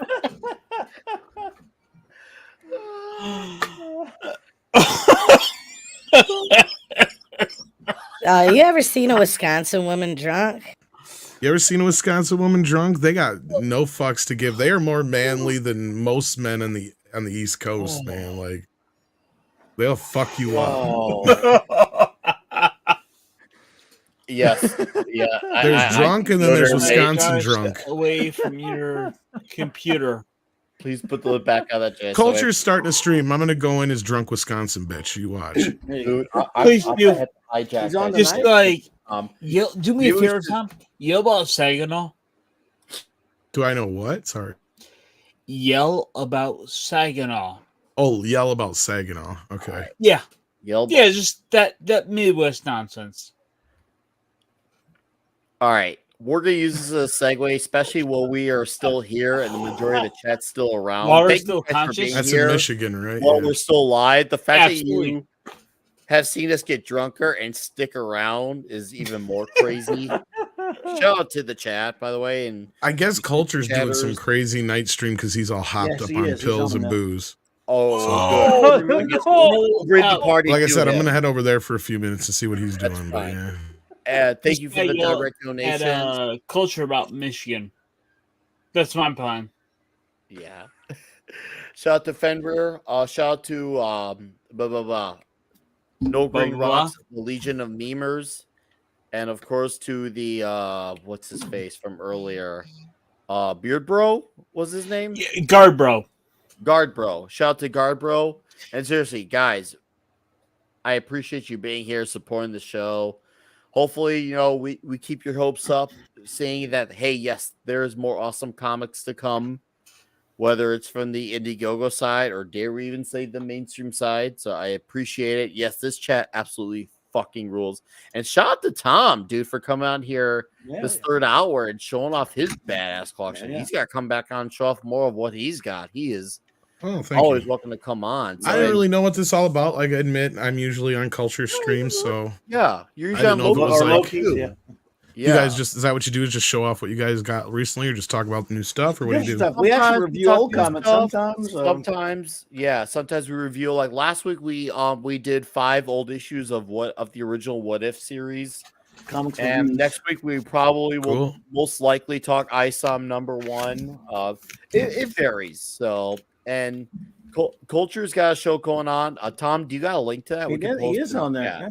Let me see here if I got one. Yeah, we could have. I don't have a link for the show yet. Let me see if I can. I'll get you one right now. I'll put it in private chat. All right, you got it? Oh, do it. All right. So and while that's going on, seriously, guys, thank you for supporting the Comics Talk. I appreciate the hell of it. TZ Bird, thank you for the Ghost Rider figure. I owe your son of a bitch ass a lot. Why am I missing a lid? I can't close this. Uh-oh.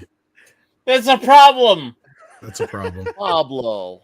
Okay. About what you got coming up on Midnight's Edge, Espanol, and Geektrapology. Yeah, tomorrow, Midnight's Edge Espanol, we are gonna talk about a lot of crazy stuff that has been going on. And if I start ranting about Rings of Power, well, that's normal. Last episode kinda broke me in so many ways.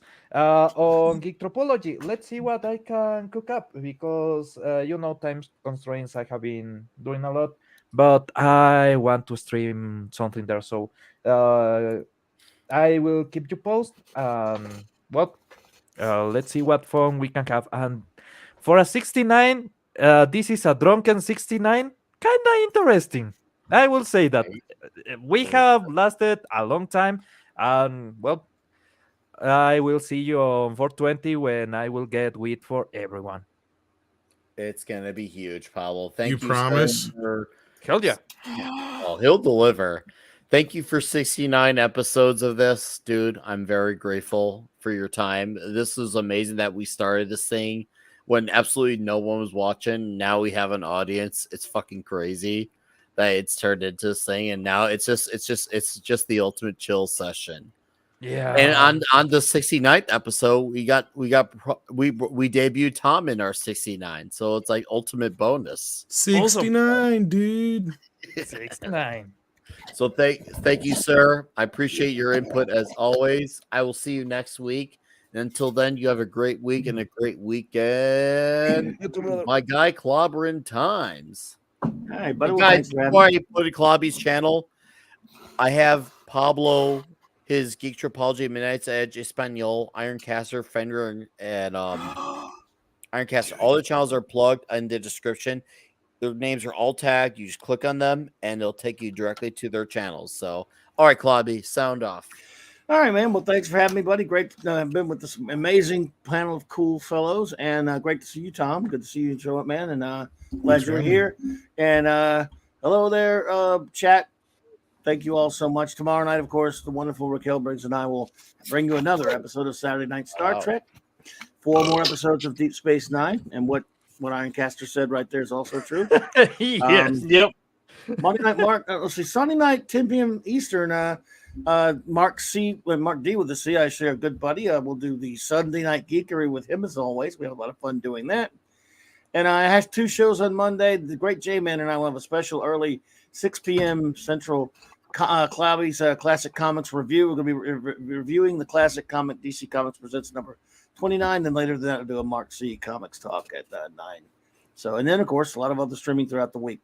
So thanks a lot, buddy, for having me, and everyone have a great rest of your weekend. No, thank you, sir. I can't wait till we talk Spider-Man the animated. Yeah, that's the what day? Weeks. The 12th? Are we doing that? Wednesday the 12th. That's gonna be fun. Can't wait, man. Hell, dude. Thank you as always for You your and me, buddy. contributions to the show.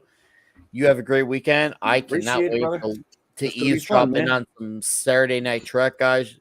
Watch Saturday Night Trek. Clobby and Raquel Briggs absolutely annihilated, and the chat is on a whole other level on the It's show. wild. Even though it's 40 people, they act like it's 300 people. It's awesome. So tune in tomorrow night. And until then, sir, have a great weekend. Thank you, brother. Ironcaster.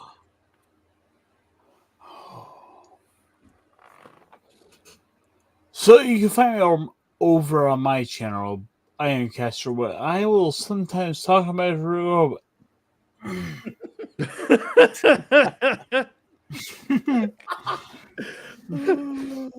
Let me take 2 on that.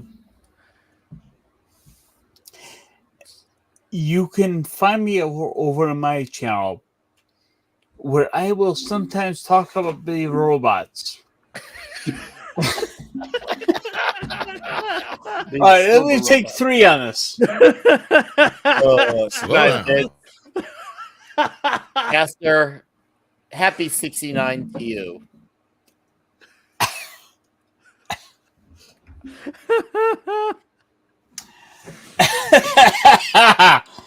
Oh, this has been too much fun. Sir, it's been Nick. It's been thank real. you so much for having me for all this time. Well, of course, man. You've been very instrumental to the success of the show. He might need to go get his stomach. You know, one of these days we will get around to talk about the X-Men. We will. We will. Reach arounds and all, and it'll be huge. Yeah, get some water, my guy. All right. I want you to get some rest. Thank you. I appreciate your drunken contributions, though. Seriously, guys, like anyone who's been on the show knows that Caster has been very instrumental. Tonight was his night to let loose, and you know what? He deserves it. Get some water, my friend. Have a great weekend, and make sure you guys subscribe to Ironcaster. His name is tagged to the description. And Tom. I'm heading over to Cultures. I'll see you guys there. Take care. Yes. All right, buddy. Take care, Tom, man. for being here, sir. I appreciate it. I'll see you in a few Thanks minutes. for having me. All right, kids. I did a video earlier this week. It is called Not Woke Doesn't Give You Any Passes. If you haven't watched it, watch it. And I will have a video out tomorrow afternoon of an unboxing of comic books from Chernobyl that will be out. And on Toxic Tuesday, we will be talking Dirty Harry.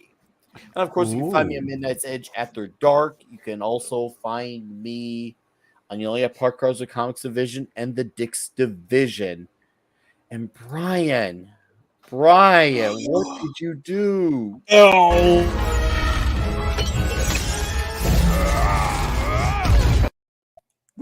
And Brian Alice says crowdfunding Ironcast to deliver.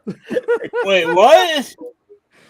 Hold on, whoa! I feel like I'm brought into attention here. Okay, let's be honest. He has taken 2/3 of a bottle of moonshine for your enjoyment. What you see here, I went to a comic convention. Dave Mustaine was there, and he signed that for free right over there. It's just a nice little signed poster. It was free. The only catch was it had to be this that he signed. But I'm like, if that's a catch, that's freaking worth it. I don't freaking care because that's free. So cool. Yeah, he was really nice to me. And it was free, so very, very thankful for that. New Megadeth album is good too. I enjoy the Sick, the Dying, and the Dead. But guys, seriously, thank you for supporting the Comic Shop Show. This was a very special anniversary show that absolutely deserved your 3 hours and 15 minutes of your time. Whoa! Find me on the Gilded. I have the link somewhere, but yeah, I just told you all things you can find me. Watch the video if you haven't too. I'm gonna post it one more time again. Yeah, right here. This is my Gilded. If you're somehow not involved, please come hang out on my Gilded. Yes, and on number 69 to boot. Seriously, guys, thank you for the super chats and direct donations. You guys are fucking generous. Let's go invade Culture Casino stream. Okay, Klobby, thank you for sending the link. I'm gonna be heading over there too. Let's talk about Hawkman. Oh yeah, Tom. Talk about Hawkman. Oh boy, I would love to talk some Hawkman comics someday. We will. We'll do it. Yes, It'll be sir. huge. All right, guys. Culture Casino's raid. Go tell him that Nick Weiser sent you. Okay. And until then, goodbye. Good fight. Good night. And happy 65th anniversary. Good night, bud.